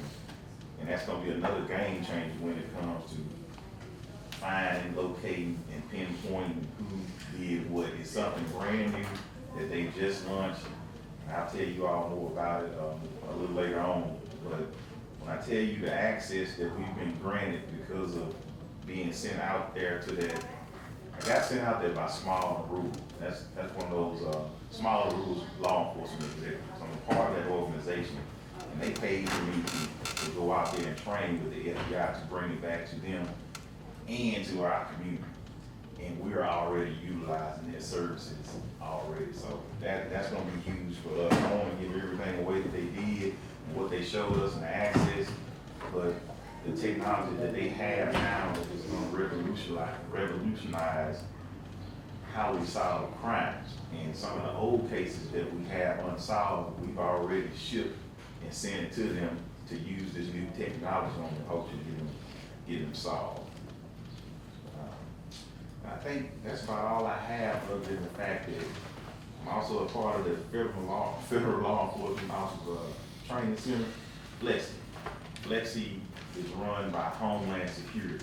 And on July the 27th, we reserved safe rooms down here because they're gonna come and put on a class free for us, the schools, public parents, and everybody on how to prevent mass shootings, just like the ones you just seen Supervisor Gray up in Baltimore. That type of networking and those type of resources are valuable when it comes to protecting and serving the community. I know people like to say that all that national stuff and all that doesn't matter. It absolutely does. To be able to pick up a phone and say this is what we need here in this community, and those people come down here on their own dime to train us on how to prevent that is invaluable. Just like you said, you can't put a price on life. We can't put a price on that type of training that we get for free here. So we're gonna make sure we get it out to surrounding agencies as well, law enforcement, schools, whoever we can to make sure they attend this training. That's all I have for today. I have a little bit for you, Sheriff, not a bunch. The NOLA cameras, we had 2 NOLA cameras, and I know somewhere I know things been busy. We have approved a NOLA camera for Country Club and Broadmoor. Not yet. We were looking for the prices so we can move forward with approving them for Country Club and Broadmoor Park. Okay. And I spoke with the board also. I don't know. We're waiting. Is everything going okay with the people who servicing the cameras? I know it's been a break for a minute here, and I really want those areas covered because I had another option. That's what I was talking to Brandon about, possibly putting cameras over in that area. But I would prefer to have a NOLA camera, because they had a good event out there this week, and they had probably a couple hundred people better coming through from different times, and I did walk through for a minute, and seemed like everything went well, no problems, no humbugs, no nothing. And I did see some of your patrolmen ride through while I was there, and we appreciate it. And that's what everybody was talking about, building their community and making their community stronger. So, it does work. And I would like to say this, not only, if you see what this board did, we had some ups and downs, we still have some. But working together with the county, city, and the school board, we have got more accomplished in these last 3.5 years, probably as has been accomplished in the last 30 years. And I would like to say to you on that, thank you for the city, the county, and I hear you expanding. You got Concordia, you got Woodville, you got Franklin. And also, if you can get your state people, we would love, I'm not the policeman, I'm not the law, but if we can involve everybody in the surrounding area, from county to state, I think you can put a it's that, well, you know, when you have a crime and you get a mass team and you take care of stuff, it tends to make people push out of the area and say, well, we ain't got the same thing we had then, and I appreciate the job you do.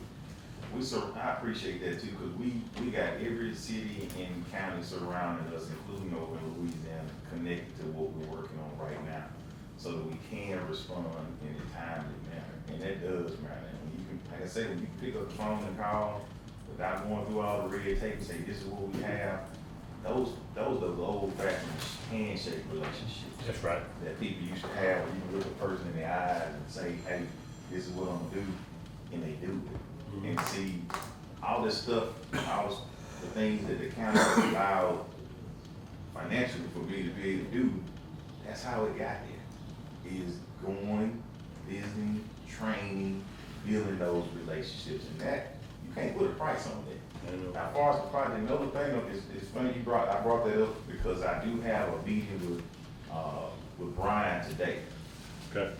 He's not the problem.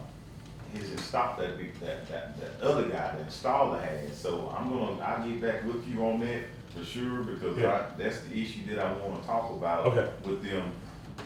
Is what's the hold up? Okay. Because if not, we can get our own people down here to install it. I'm sure they can. Yeah. You know, same system, same camera, but if you can't do it, we need to know. We can definitely move forward. Who can. Yeah. So, well, I appreciate that conversation today though. I open the floor up. Anybody else have anything for the sheriff?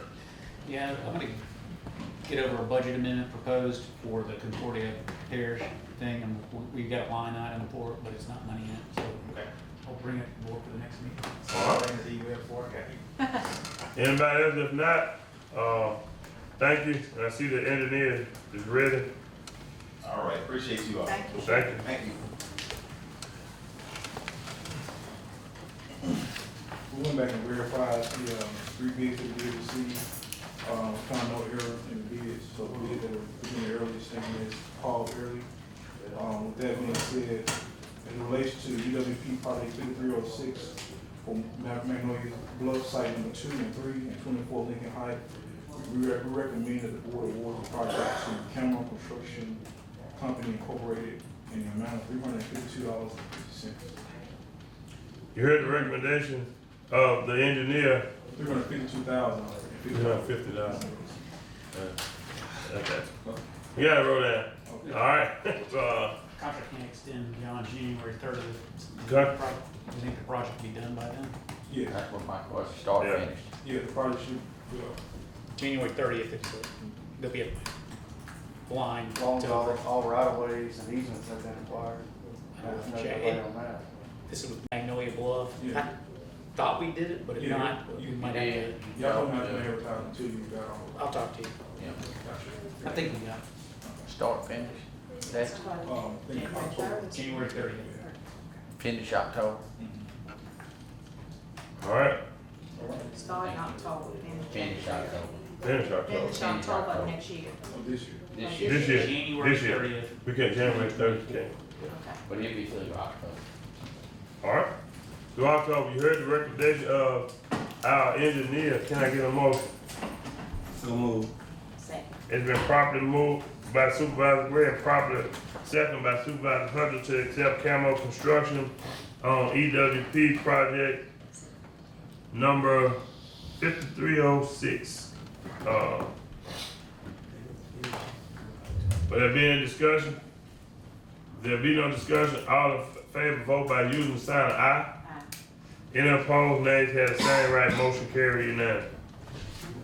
All right. And one last thing, we had, board members, a lot of board meetings ago, y'all gave me approval to request, funding increase, so we knew the project was over budget. NRCS said I had to wait until I got this bid in order to do it, so I will be submitting for the difference in the funding and the bid price. Okay. All right. All right. Departmental reports next. Lee, you got something? Yeah, I have something here. Good morning. Good morning. I'm requesting to attend the council of the Marshals Association in Biloxi on the 27th of August to the 1st. All right, I just needed, you got a copy of the paperwork? You said when is it? August 27th to September 1st. Some of that off. Yeah, I just needed the necessary paperwork signed. Okay. And, okay, make a motion pending all the legal paperwork. Huh? You got all the paperwork? It's August, it's Biloxi. Did you say? Second. Yeah. Yeah. All right, it's been properly moved and properly second, to accept the, to approve the travel for Constable, Willie B. Jones to the conference in Biloxi on August 27th through September 1st, is that correct? Pending all legal paperwork, will there be any, discussion? If there be no discussion, all in favor, vote by using the sign aye. Any opposed, nays have the same right, motion carried unanimous. Thank you. All right, any public comments?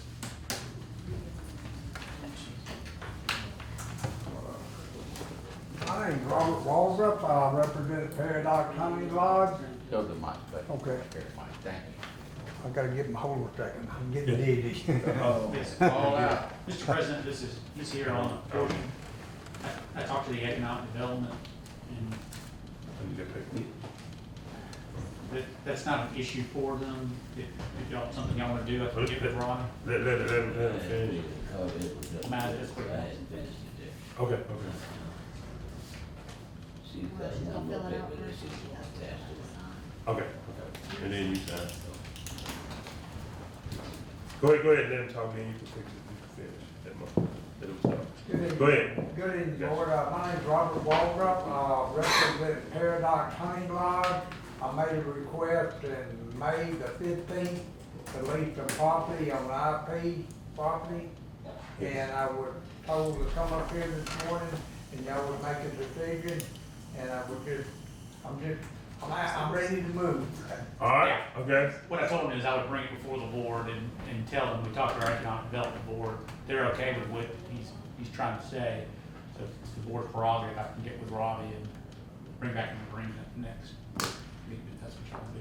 I don't know what it is. Yeah, we talked about, he was here, they came here August the 15th. They, the paper mill site, when it flooded down there, past the credit union, am I correct? They came and asked could they store like a trailer. Store the trailers, equipment, and stuff like that when it floods, and he was the one mentioning that the construction parking lot going past the old credit union building right there inside that fence, he was asking to lease it or whatever, and that they're the ones that offered now this time, that since, Mr. Johnson's place is under a tree program, that they would let us have sand, gravel, river silt, stuff like that, repair our roads and all down there, because we had nowhere to get any material anymore, below the mill.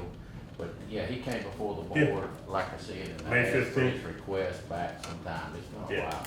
Plus, we need help with them on Carpenter's Point. Correct, that's what I was saying Yeah. on materials. And yeah, and that's one of the things he did. Also, like they said, he was gonna also, well, we got a lot of material, over $500,000 every time the river road wash out, and we didn't have anything, because Mr. Johnson would let us get all the river seal and stuff off of his plate, but these folks offered to turn around and offer us to be able to get the same thing. They just wanted, when the water come up high, they wanted to park some trailers on the OIP site, and we told them that we was gonna, let the attorney go with the economic group and see and get with Robin to make sure that the part of the, paper mill that was supposed to be, might be sold, it wasn't gonna affect any of that, and so we never got back with him, and that's what it was.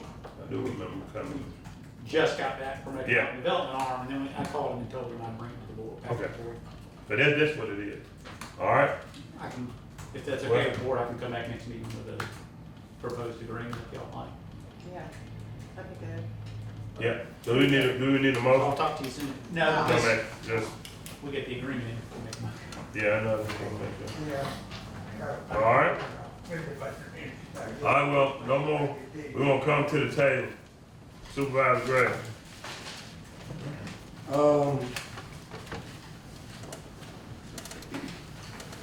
I pretty much,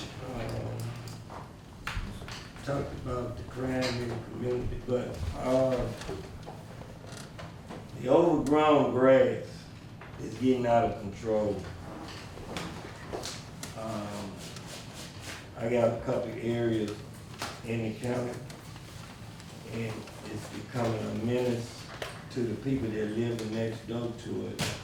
I know I have 14 Prince Edition, 2 West Willerton. You know, that's the ditches that you gonna take care of that on West Wilderness. Talking about cutting the ditches through there? Yeah, Between the they was drainage? complaining about them ditches, the water Yeah. wasn't flowing. Yeah. And on the side where Miss Katie Duke live, on 62 on down, it's terrible. And they got a drain like in her yard.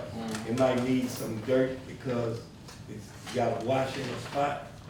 And I don't know if there's water going in there. It's coming out somewhere, so we need to be careful with that drain. Right there around that pipe that's Yeah, going through? just right up at the top of it.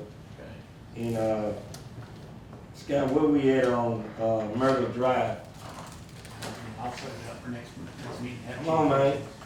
This thing getting out of control. I gotta go to another neighborhood watch. We've been talking about this for 2 months. Yes, sir. And Second Street too. Second Street. They did, Rick, not to interrupt you, but they tried. Second Street. They tried to cut the farm, it's still there, but they did, they got it, it's not as high as ours anymore. Okay. And 14 Barton, 14 Prince Edition. 14 Prince Edition. Right. And I'm gonna say this. Did you check that other one that the guy we talked to said he was gonna cut it? It wasn't big. I ain't checked. You talking about Ruby Lane? Yeah, if you get a chance to do that today, because I'm sending them all out. I haven't checked. But I got a lady came by my shop, real worried about being attacked by somebody I think have a mental health problem. And it's really getting out of control because this individual go in and out of jail, in and out of jail. And something gonna end up happening. She got away because she mazed him. And if she wouldn't have had her maze on her, ain't no telling what would have happened to her, because he was in a rage coming at her. And I don't know how to deal with these mental health issues, and I know locking them up is not the answer, but they can't be on the street endangering people's lives, because that's gonna turn up bad. I'm gonna tell you that right now. I hate to say it, that's gonna turn up bad. It ain't gonna be nothing good behind that, because once you attack somebody and they get away, then the next time it's not gonna be made. She gonna have to do whatever she gotta do to protect herself. And where are we with mental health? Region 12 shut down, Region 11 shut on. 15. What? 15. No, we're 11. No, but we're going over 250. Right, I said 12. 12 is the other one. Yep. Region 15 shut on July 1st. So they're transitioning over. So, and we really have had a lot of good communication with the new region. We had Janine, I believe is her name. She's the executive director of Region 15. She's already reached out to us on numerous occasions. She came and sat down with Sarah and I on, I believe it was Thursday. We had a very good conversation with her. I really feel very positive about this transition. I believe she reached out to Major Cersei as well and met with him. And, but I need to get that information to the sheriff too. She has given us her cell phone number, any way to contact her, and wants this to be a very fluid transition. So I feel very positive about this move. So. Part of the funding of this coming up year with mental health too includes increasing the exposure to crisis stabilization units so they can handle higher risk patients, which we don't want in our jail. So that is what we've been told by the state. And by So they got a facility they gonna put them in? They're certainly expanding the crisis stabilization unit to include more people that we will have a place for them. The sheriff is ahead of the ball. He's got his guys trained as a crisis intervention team. which is, just became state law, but I know you've already been working on that too. Scott, I understand that, and all that sounds good, but what I witnessed the other day, it ain't good, man, because this person been in and out, in and out. I'm here to tell y'all right now, when this individual get out, I pray to God he don't try to attack that lady no more, cause it ain't gonna be nice. And she's scared for her life. I'm telling you right now. So when a person is scared for their life, they gonna do whatever they have to do to protect themselves. And I can't blame them. But I don't want nobody to get hurt.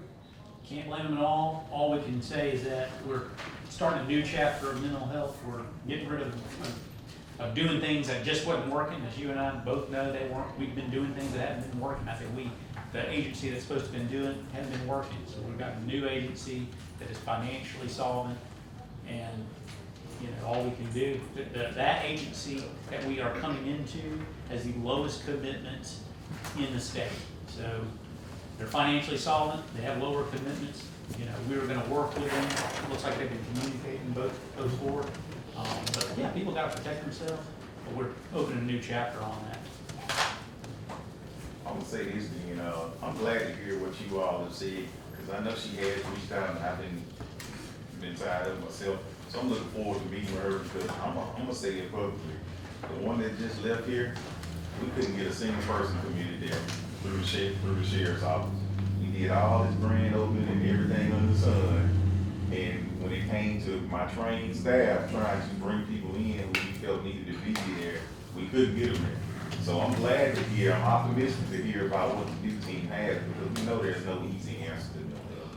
And that's why a lot of people duck and dodge it, like to push it down the road, and that's how it ends up all at the sheriff's office. Because right now, I can't tell you how many folks that we have over there right now that are mentally ill. But Supervisor Gray, one thing I'm gonna ask you is, send the name of that person, so we can deal with it another way.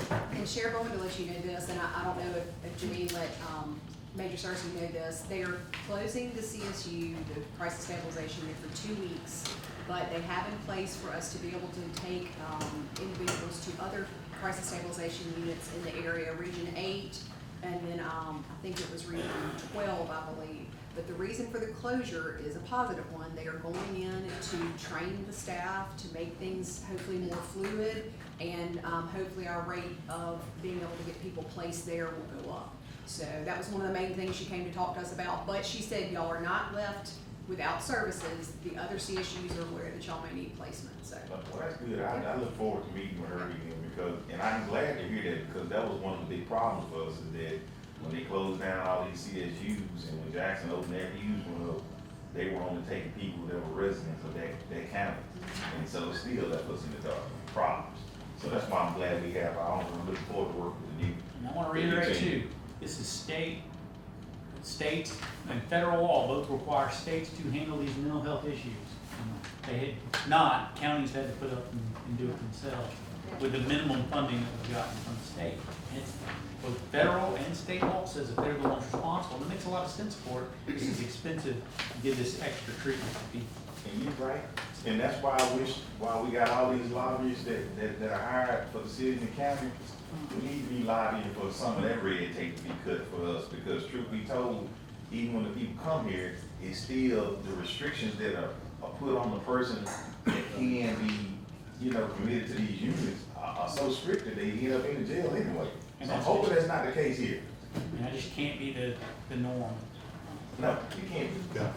And let me say this, I'd be so glad when we find a solution to this, with this mental health problems, because they did say at our conference that mental health patients should not have to be housed in jails. They shouldn't be housed in jails.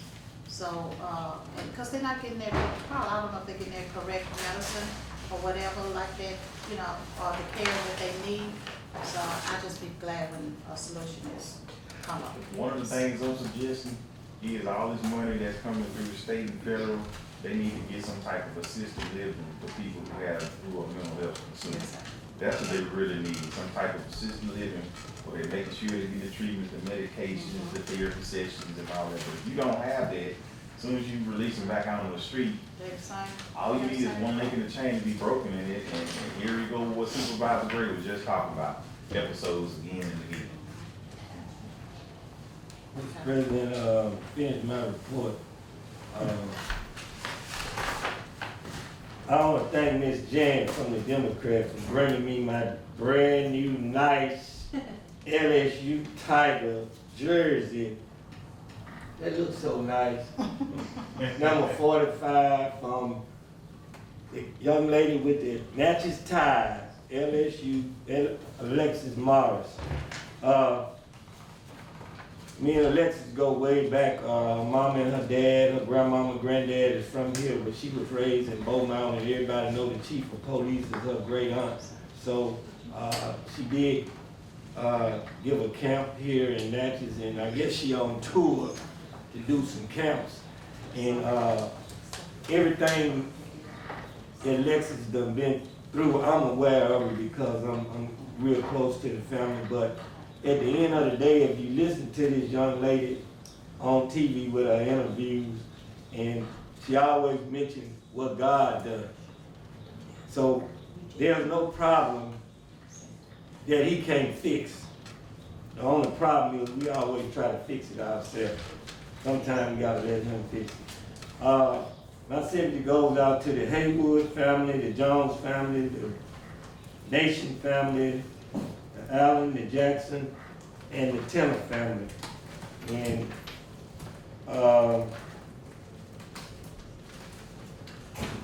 again, I didn't really thank the sheriff department and Brad and Robbie and all the ones that was out during this pop-up storm that we had, but I've been here a long time, and Adams County is really and truly blessed to have the little small damage that we have compared to other communities and other areas that storms go through and tear a whole community up, and they trying to rebuild.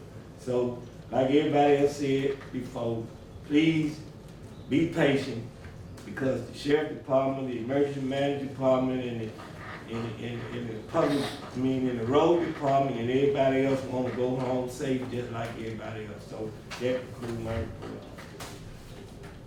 Supervisor Hutchins. I just had two things, because the sheriff did bring up the NOLA cameras, because I was gonna ask about the NOLA cameras on Lotus Drive.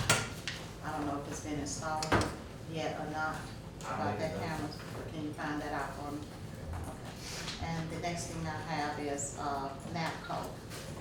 We need to get approval, Supervisor Gray and myself, to attend NAPCO annual conference. We did have approval for it to be in Miami, but that was canceled. So they moved it to North Carolina, so I need approval for October the 18th through the 20th. They didn't have the dates. We didn't have the dates. We didn't have but the dates. we Give had you the made a dates. motion to Okay. do the place. Okay, you want the dates? I do.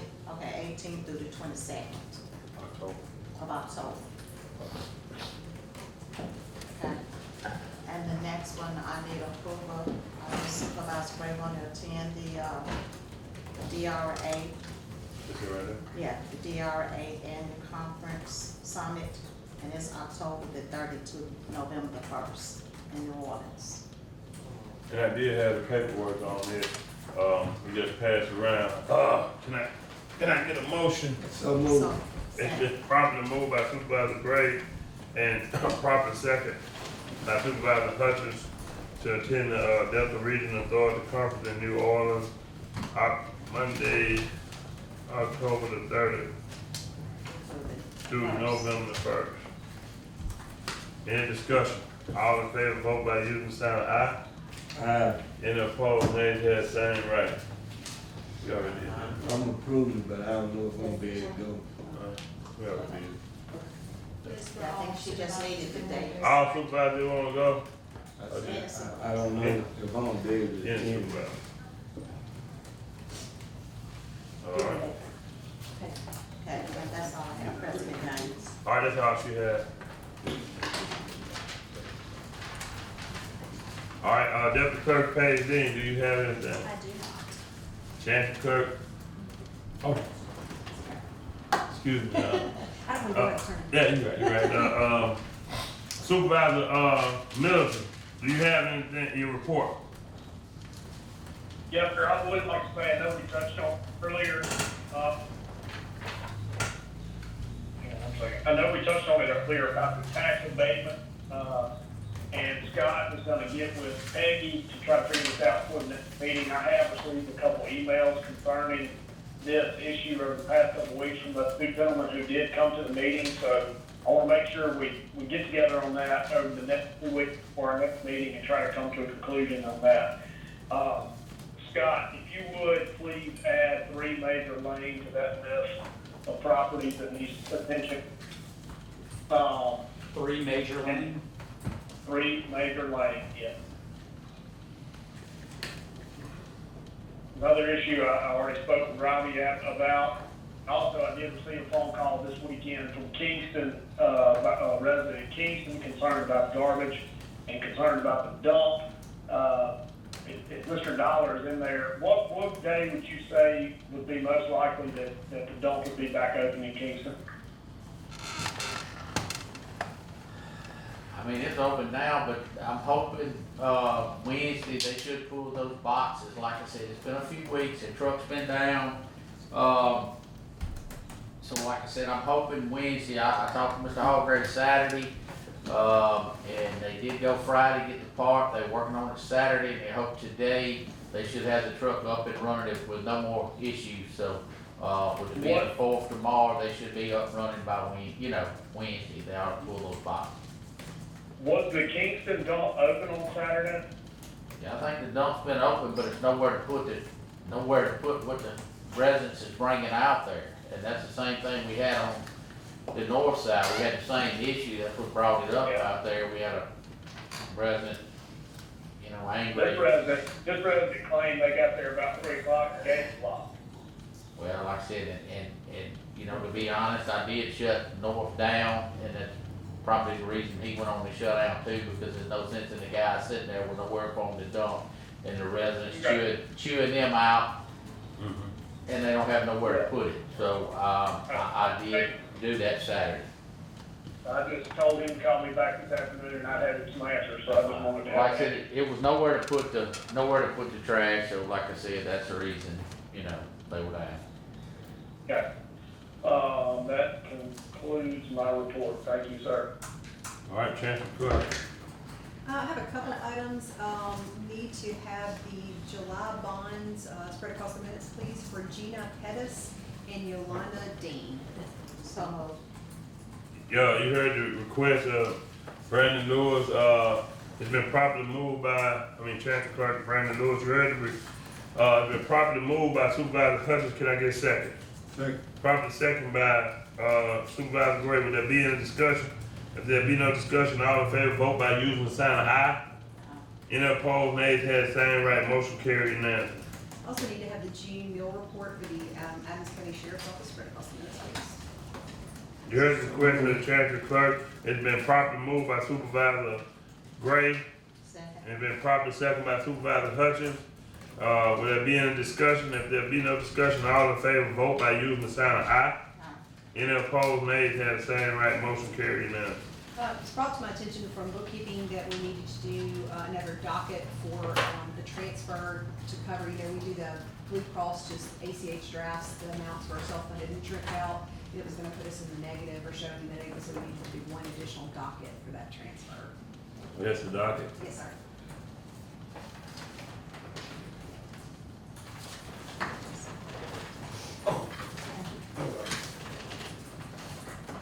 Docket for our addition, for our insurance to cover our self-funded insurance, moving around. Supervisor Gray would look at it. Can I get a motion after you look at it to approve our self-funded insurance docket? So moved. Been properly moved by Supervisor Hutchins. Properly second by Supervisor Gray. There be any discussion? If there be no discussion, all in favor, vote by using the sign of aye. Any opposed, nays, have the same right, motion carried unanimously. We approved we received the approval from the state aid on it's a formal approval on the contract award to the Lane Line. The bid opens were in March, but we got the final correspondence from them. This is dated June 23rd, and just need to have that spread across the minutes. You heard the request of the Chancellor Clerk. Can I get a motion? So moved. It's been properly moved by Supervisor Hutchins and properly second by Supervisor Gray. Will there be any discussion? If there be no discussion, all in favor vote by using the sign of aye. Any opposed, nays have the same right. Motion carried unanimous. The purchase clerk, Ms. Price, is out on vacation today, and so she asked if I would get approval from the board to advertise for the bids for the pest control. You heard the request of the Chancellor Clerk through the purchase clerk. Can I get a motion? Second. It's been properly moved by Supervisor Hutchins and properly second by Supervisor Gray to be able to advertise for the pest control. All in favor vote by using the sign of aye. Any opposed, nays have the same right. Motion carried unanimous. This is also for Ms. Price as well. We need to have a motion, please, to spread across the minutes the procurement and travel cards for the sheriff and the board, please. You heard the request of the Chancellor Clerk through the purchase clerk. Can I get a motion? Second. It's been properly moved by Supervisor Hutchins, properly second. Will there be any discussion? If there be no discussion, all in favor vote by using the sign of aye. Any opposed, nays have the same right. Motion carried unanimous. In light of Ms. Hegwood and Mr. Hughes coming in today, they did provide the rolls to us on or before July the 1st. They actually did it before then, and we need to do the board order acknowledging that was done timely and authorizing the president and myself to sign off on that and spread it across the minutes. You heard the request of the Chancellor Clerk. All in favor, can I get a motion? So, Been properly moved by Supervisor Hutchins, Second. properly second by Supervisor Gray. There be any discussion? If there be no discussion, all in favor vote by using the sign of aye. Any opposed, nays have the same right. it's just me to sign, sorry. Okay. We have the certificate of attendance for Verna Johnson, who is our Justice Court clerk. She has to spread that across the minutes, her certificate of attendance for her seats. Just need to have it spread across. You heard the request of the Chancellor Clerk. It's been properly moved by Supervisor Gray and properly second by Supervisor Hutchins. Will there be any discussion? If there be no discussion, all in favor vote by using the sign of aye. Any opposed, nays have the same right. Motion carried unanimous. This was brought up in the meeting, the last meeting I was absent, concerning the raises for the lifeguards. I did look at the budget. It appears they are under budget, but I didn't know whether or not there was some reference about talking to the city or whatever to make sure. We this already is did something- it. Okay, gotcha. You talked to the city about it already? We handled that in the last meeting. The Okay. city had already approved it. We did that in the emergency meeting. Okay. It's been considered. Okay, and I have one item to be determined. She has one item to be determined. All right, attorney. We approved because I don't know, we approved. Yes, we already approved it. The city approved it, we approved it. Yeah, we approved it on the I second. thought it just came up. I don't know if we approved it. No, We did not approve it. Reapprove it, doesn't matter if we did.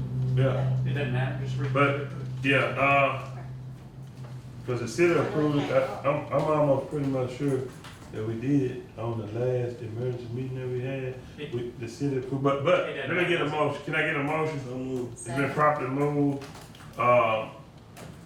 and second, it's been properly moved by Supervisor Gray, properly second by Supervisor Hutchins. Will there be any discussion? If there be no discussion, all in favor vote by using the sign of aye. Any opposed, nays have the same right. Motion carried now. That's it, thank you. All right, Attorney Scott Slow. There's a change order on the ball fields. It is a reduction of $294,000. It is not a change in the scope of the work that's being done on the project. It is changing how they actually do it. So the contractor, who was the only bidder, worked with the engineer to change how they're doing things, which would end up being a little bit of savings. 434 what? 434,294. Obviously, I believe it's commercially reasonable because it reduces the price that the county has to pay. Yes. Without changing what we get. It's also based on the unit pricing they bid on, and we didn't get any other bidders on this project. So what we need is for any type of change order, adopt to approve, to first find that these changes are in our county's interest, which obviously saving us money always is, and that they're commercially reasonable, which I think they are. Yeah. You heard the request of the attorney. Can I get a motion? So, It's been properly moved by Supervisor Hutchins. Second. It's been properly second by Supervisor Gray. Will there be any discussion? If there be no discussion, all in favor vote by using the sign of aye. Any opposed, nays have the same right. Motion carried unanimously. All right, attorney. That's all I got. Do that, man, do that. Yes, go ahead. I've got detailed off here. I'll be out, next Thursday on the 6th. I'm gonna take a half a day off. I'll be at state tournament with my grand. Okay. I'll get paperwork in. I just forgot about it till you mentioned ball field. Ordinance approved. Yeah, we need to, he will, you heard the request of the road manager. He will take a half a day off on the 6th. This Thursday. This Thursday coming up. He'll get his paperwork to us, so we get a motion to, approve him, after he get his, well, when he turns paperwork in, so we'll get like pre-approved. Can I get a motion? Second. It's been properly moved by Supervisor Hutchins and properly second by Supervisor Gray. Can I get a motion, any discussion? All in favor, vote by using the sign of aye. Aye. Any opposed, nays have the same right, motion carried now. All right. That's it, Scott. All right, well, come to me, I got a new hire for Miss Cynthia Jones for the maintenance department. Janitorial title will be a janitor, $12 an hour. Paperwork has been signed, on 29th. Can I get a motion? what's that for? Janitor. Replacing somebody else. Oh, yeah, okay. So, It's been What is this for? for the janitor. Janet, Janitor. Somebody replacing? Yes, Yes. whatever juvenile that we. Yeah. okay. We did that last week, I didn't know we? we He did. never showed up. Right. Huh? He never showed up. The other guy? Oh, so The this one is they the- hired didn't show up? This is Miss Cynthia Jones, $12 an hour. Can I get a motion? Been properly moved by Supervisor Second. Hutchins and properly seconded by Supervisor Gray. Will there be any discussion? All in favor, vote by using the sign of aye. Any opposed, nays have the same right. And this is the item. Scott, well, For a minute. this is the same item that had to be determined. No, sir. Mine's a different one. All right. It's gonna be items to be determined. All right, and I have, I guess it'll be me, we'll make one item, not me, but, and it, an item to be determined for Annette, this is her item to be determined, through Ms. Bales.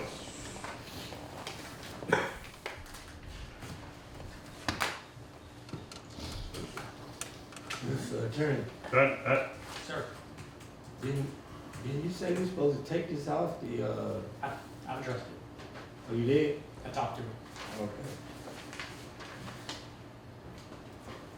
I think we did, but, then we're gonna do it again, cause it's in the fall approval for travel for July 21st through July 24th to the conference, in Travis, Texas for We supervisor. did that.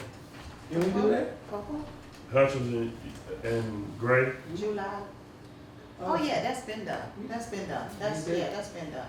She must probably just get you to sign some paperwork, but it's been done. It's been approved. Okay, you got, I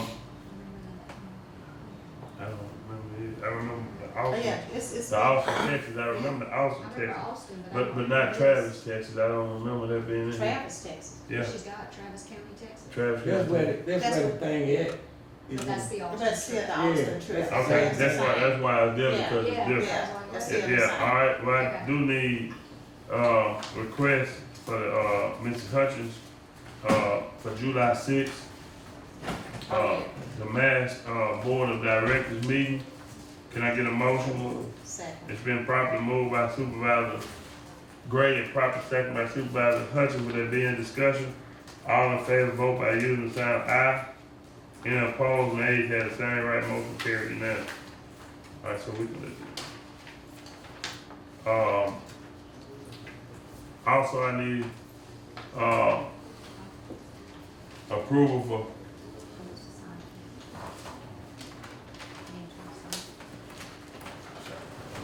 approval for travel to the Mississippi Justice Court Judge Convention in Biloxi. It'll be July 16th to July 20th, and this is for Judge Elaine Meyer. Can I get a motion? Been properly moved by Supervisor Hutchins, properly second by Supervisor Gray. Will there be any discussion? Would y'all like just to approve it for both judges in case the other ones didn't turn it in, go ahead and get it over with?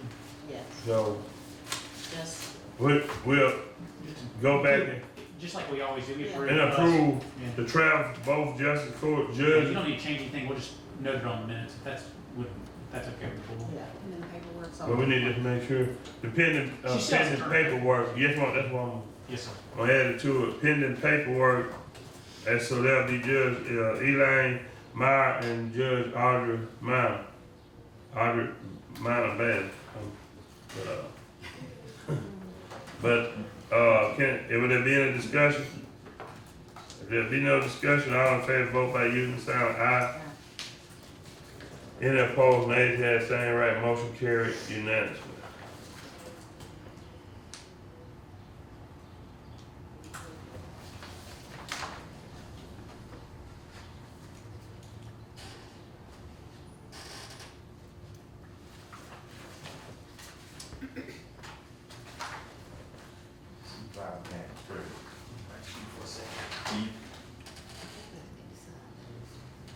Go ahead, Sheriff. I didn't realize Brian was ordered from Project Noodles in town. And so he doesn't have to be at the board meeting, but he's on his way here now. He said he'll be here in a second. So I just want y'all to know just in case y'all want to speak to him. He's on his way here right now. He's in that. Well, it'll be fine with me. I just need to know when it's going. I just need the cameras up. All right, I have a letter of support. The Beam Fund CPF Grant Program Funding Committee asking for a letter of support for the Southwest Fiber and Franklin Telephones of Adams County of the Board of Supervisors. They want a support letter to support them, and basically I read the letter that says trying to expand fiber broadband in rural communities. You can look at it. Just a letter of support. Yeah, just a letter of support. Can I get a motion? So long. It's been properly moved by Supervisor Hutchins. And can I get a second? Who is this? Frank? Southwest Fiber and Franklin Telephone. Anyone else to do what now? So just a letter of support for them for applying for, trying to get, expand our rural broadband, and fiber out. So it's been properly moved by Supervisor Hutchins and properly seconded by Supervisor Gray. Will there be any discussion? If there be no discussion, all in favor vote by using the sign of aye. Nays have same, any opposed, nays have same right, motion carried none. All right, I have a request for a phone from the telephone for the medical assistant coming from Raymond Campbell Smith, request for a phone for her assistant. A specific branding. Huh? That's your company. Yeah. But I think we have to approve We had it to approve since, it pending. yeah, Can we approve it, yeah. He just would get purchased, but I think we have to approve, certain people to have phones. That's what we said. Had them approved before? Yeah, for certain departments to Well, it ain't gonna have. hurt. Phones. Can I get a motion? It's been properly moved. Yeah, it does, by Supervisor, Gray and second by Supervisor Hutchins. Would there be any discussion? If there be no discussion, all in favor, vote by using the sign of aye. Any nays have signed, motion carried unanimously. Is that? I think that's it. Well, I will say this. I don't mean no harm. They're none of my board members, nobody at this table. But when it comes down, and the lawyer included, if I need to make an extra motion just to be safe, I'm gonna make that extra motion. Because some of the time we have stuff in the minutes, not meaning nothing wrong, but just like our travel, we had to pre-approve it, but it says Travis Texas instead of Austin, Texas. And I'd rather make an extra motion and be safe than make the wrong motion and be sorry. And I said, and that's all. But you know, I really would like to, you know, commend everybody. Can't say enough about doing the storms, and people might not realize some of those guys, and pretty much all through here, we know one of the biggest things is being underpaid. We come up here, as I've been sitting here for a year, signing these documents, we lose good people, look like every month, every other meeting, because we can't afford to keep them here. But I mean, from our police department, I'm not gonna call it departments, I'm gonna say everybody, because I don't wanna offend anybody. We have good people, but during those emergencies, they the lowest paid, but they put their life on the line. People don't realize that when everybody's at home sleeping, even though you might be sleeping, it might be a little comfortable and hot, guess what? Those guys are out there on their road and trees falling. I mean, I got calls, trees was falling the next day after they got in. That could have been somebody's life, lose their life, going to save somebody and open them up. So, you know, I really do appreciate what they do, and I think the whole board appreciate what they do. And I will say to the public again, please understand that we sit here and we serve. We do have your best interest and want to do the best thing we can, but we do care so much about every employee, regardless of Adams County employee, and life and safety is always first. And so I would just like to conclude that with my report, and I need a motion for closed determination. Supervisor Banks, can I say one Yes, thing you before can. you close? Let me say, oh, you got Oh, that oh. knowing person too. But let me say this, because I did leave them out. Sheriff, I do want to commend you all for all the good work that you all do too, because I know a lot of times when our road department is down, you know, out and it's Friday or through the weekend, the first thing we say is call the sheriff department, because you all are the ones that get, you know, them out and everything, you all have to control. So I really appreciate you all the work that you all do. And before I ask for a closed determination, I would like this Project NOLA get. Yeah, it's Brian. I don't want to call you Project NOLA guy, Mr. Brian. Come on, introduce yourself. Hi, everybody. I'm Brian LaGarde, Project NOLA. And first of all, I was just called into the meeting just a few minutes ago. Today's my day off. Please excuse the shirt and the t-shirt, I mean the shorts. I was actually arriving at Holiday Apartments to check out some progress over there. And actually look at the other apartment complex just to the north. But anyway, it's been a pleasure, absolute pleasure working with both the sheriff's office and with the PD. Extraordinarily dedicated group of people who obviously are doing their best to go ahead and make Natchez a safer place to live, work, and visit. We very greatly appreciate the opportunity for our role in this. We've been able to assist. I know over the years what we've been able to accomplish together since Walter Armstrong came to us and requested our assistance.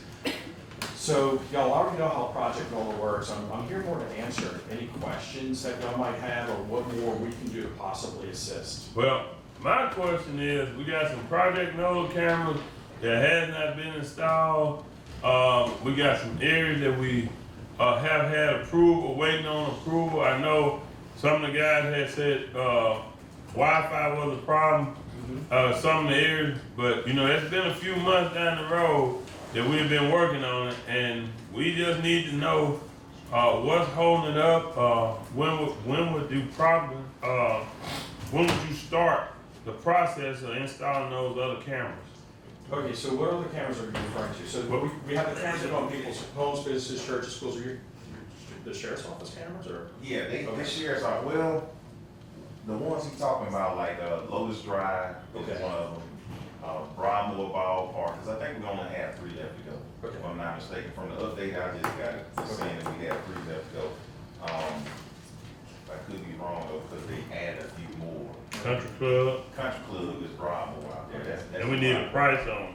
That's the one, that's the new ones that's been added. Okay. But I think you all have already gotten Providence Ballpark taken care of. I think it's up and running. I hadn't had a chance to look this morning, but from what I'm being told, that one is already up. So it looks like it's maybe 4 altogether that's newly requested. Okay. But the one he's referring to is Country Club and the ballpark out there. What do you? So the cameras that go on people's homes, businesses, churches, schools, as well as poles. When the cameras go on poles, they need 4G, they need power to actually be plugged in.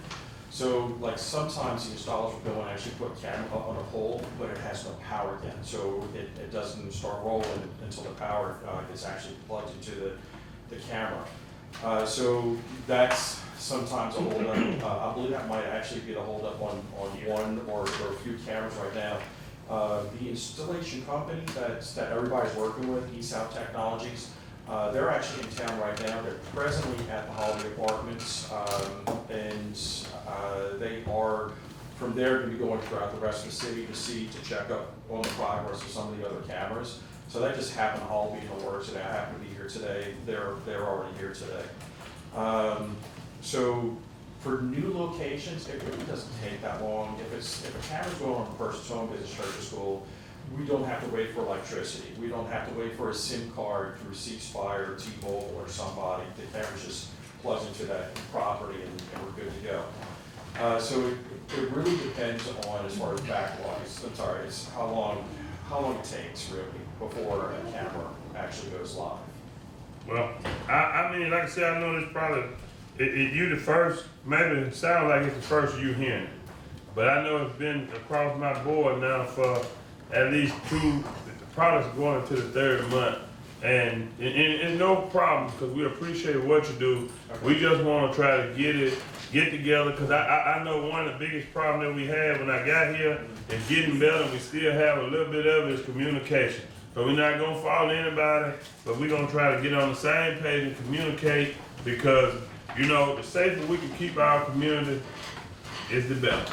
And the quicker we can get on the same page, the quicker we can get it achieved. I just need to get a price on it and what we need and get it approved through our minutes so we can move forward with it. Okay, so as far as that's concerned, whenever someone tells me, you know, how many cameras or what type of cameras, then I'm able to go ahead and, of course, our organization buys the cameras for y'all, so you don't have to buy a rental lease or anything like that. Y'all just pay the small amount that it costs to receive, record, rebroadcast back to the PD, to the sheriff's office.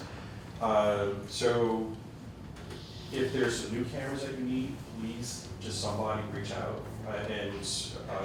whether it's going to be on the sheriff's budget or if it's going to be on the city budget or whatnot. We're going to work through our sheriff. Okay. So once the sheriff gets that going, then yeah, we're ready to go ahead and get it done as fast as we can. All right. Well, I definitely appreciate that. Glad you was in town. And don't worry about the clothes. We're more concerned about the safety. The cameras going in the clothes. We appreciate it. My pleasure. Thanks again, everybody. Supervisor, you want one on? Country Club. Country Club? Yeah, it's You did mention Broadmoor, and you said. And Country Club right here, huh? Okay, I just want to make sure. And I'll look at that today before I'm leaving. Yeah. He said, You want to go out there? How many times? Okay. can I get a motion? Ricky second. Is that? A move by Supervisor Hutchins and second by Supervisor, Gray for closed determination. Are we ready to vote? All in favor, vote by using sign of aye. Aye, any opposed, nays, that same right.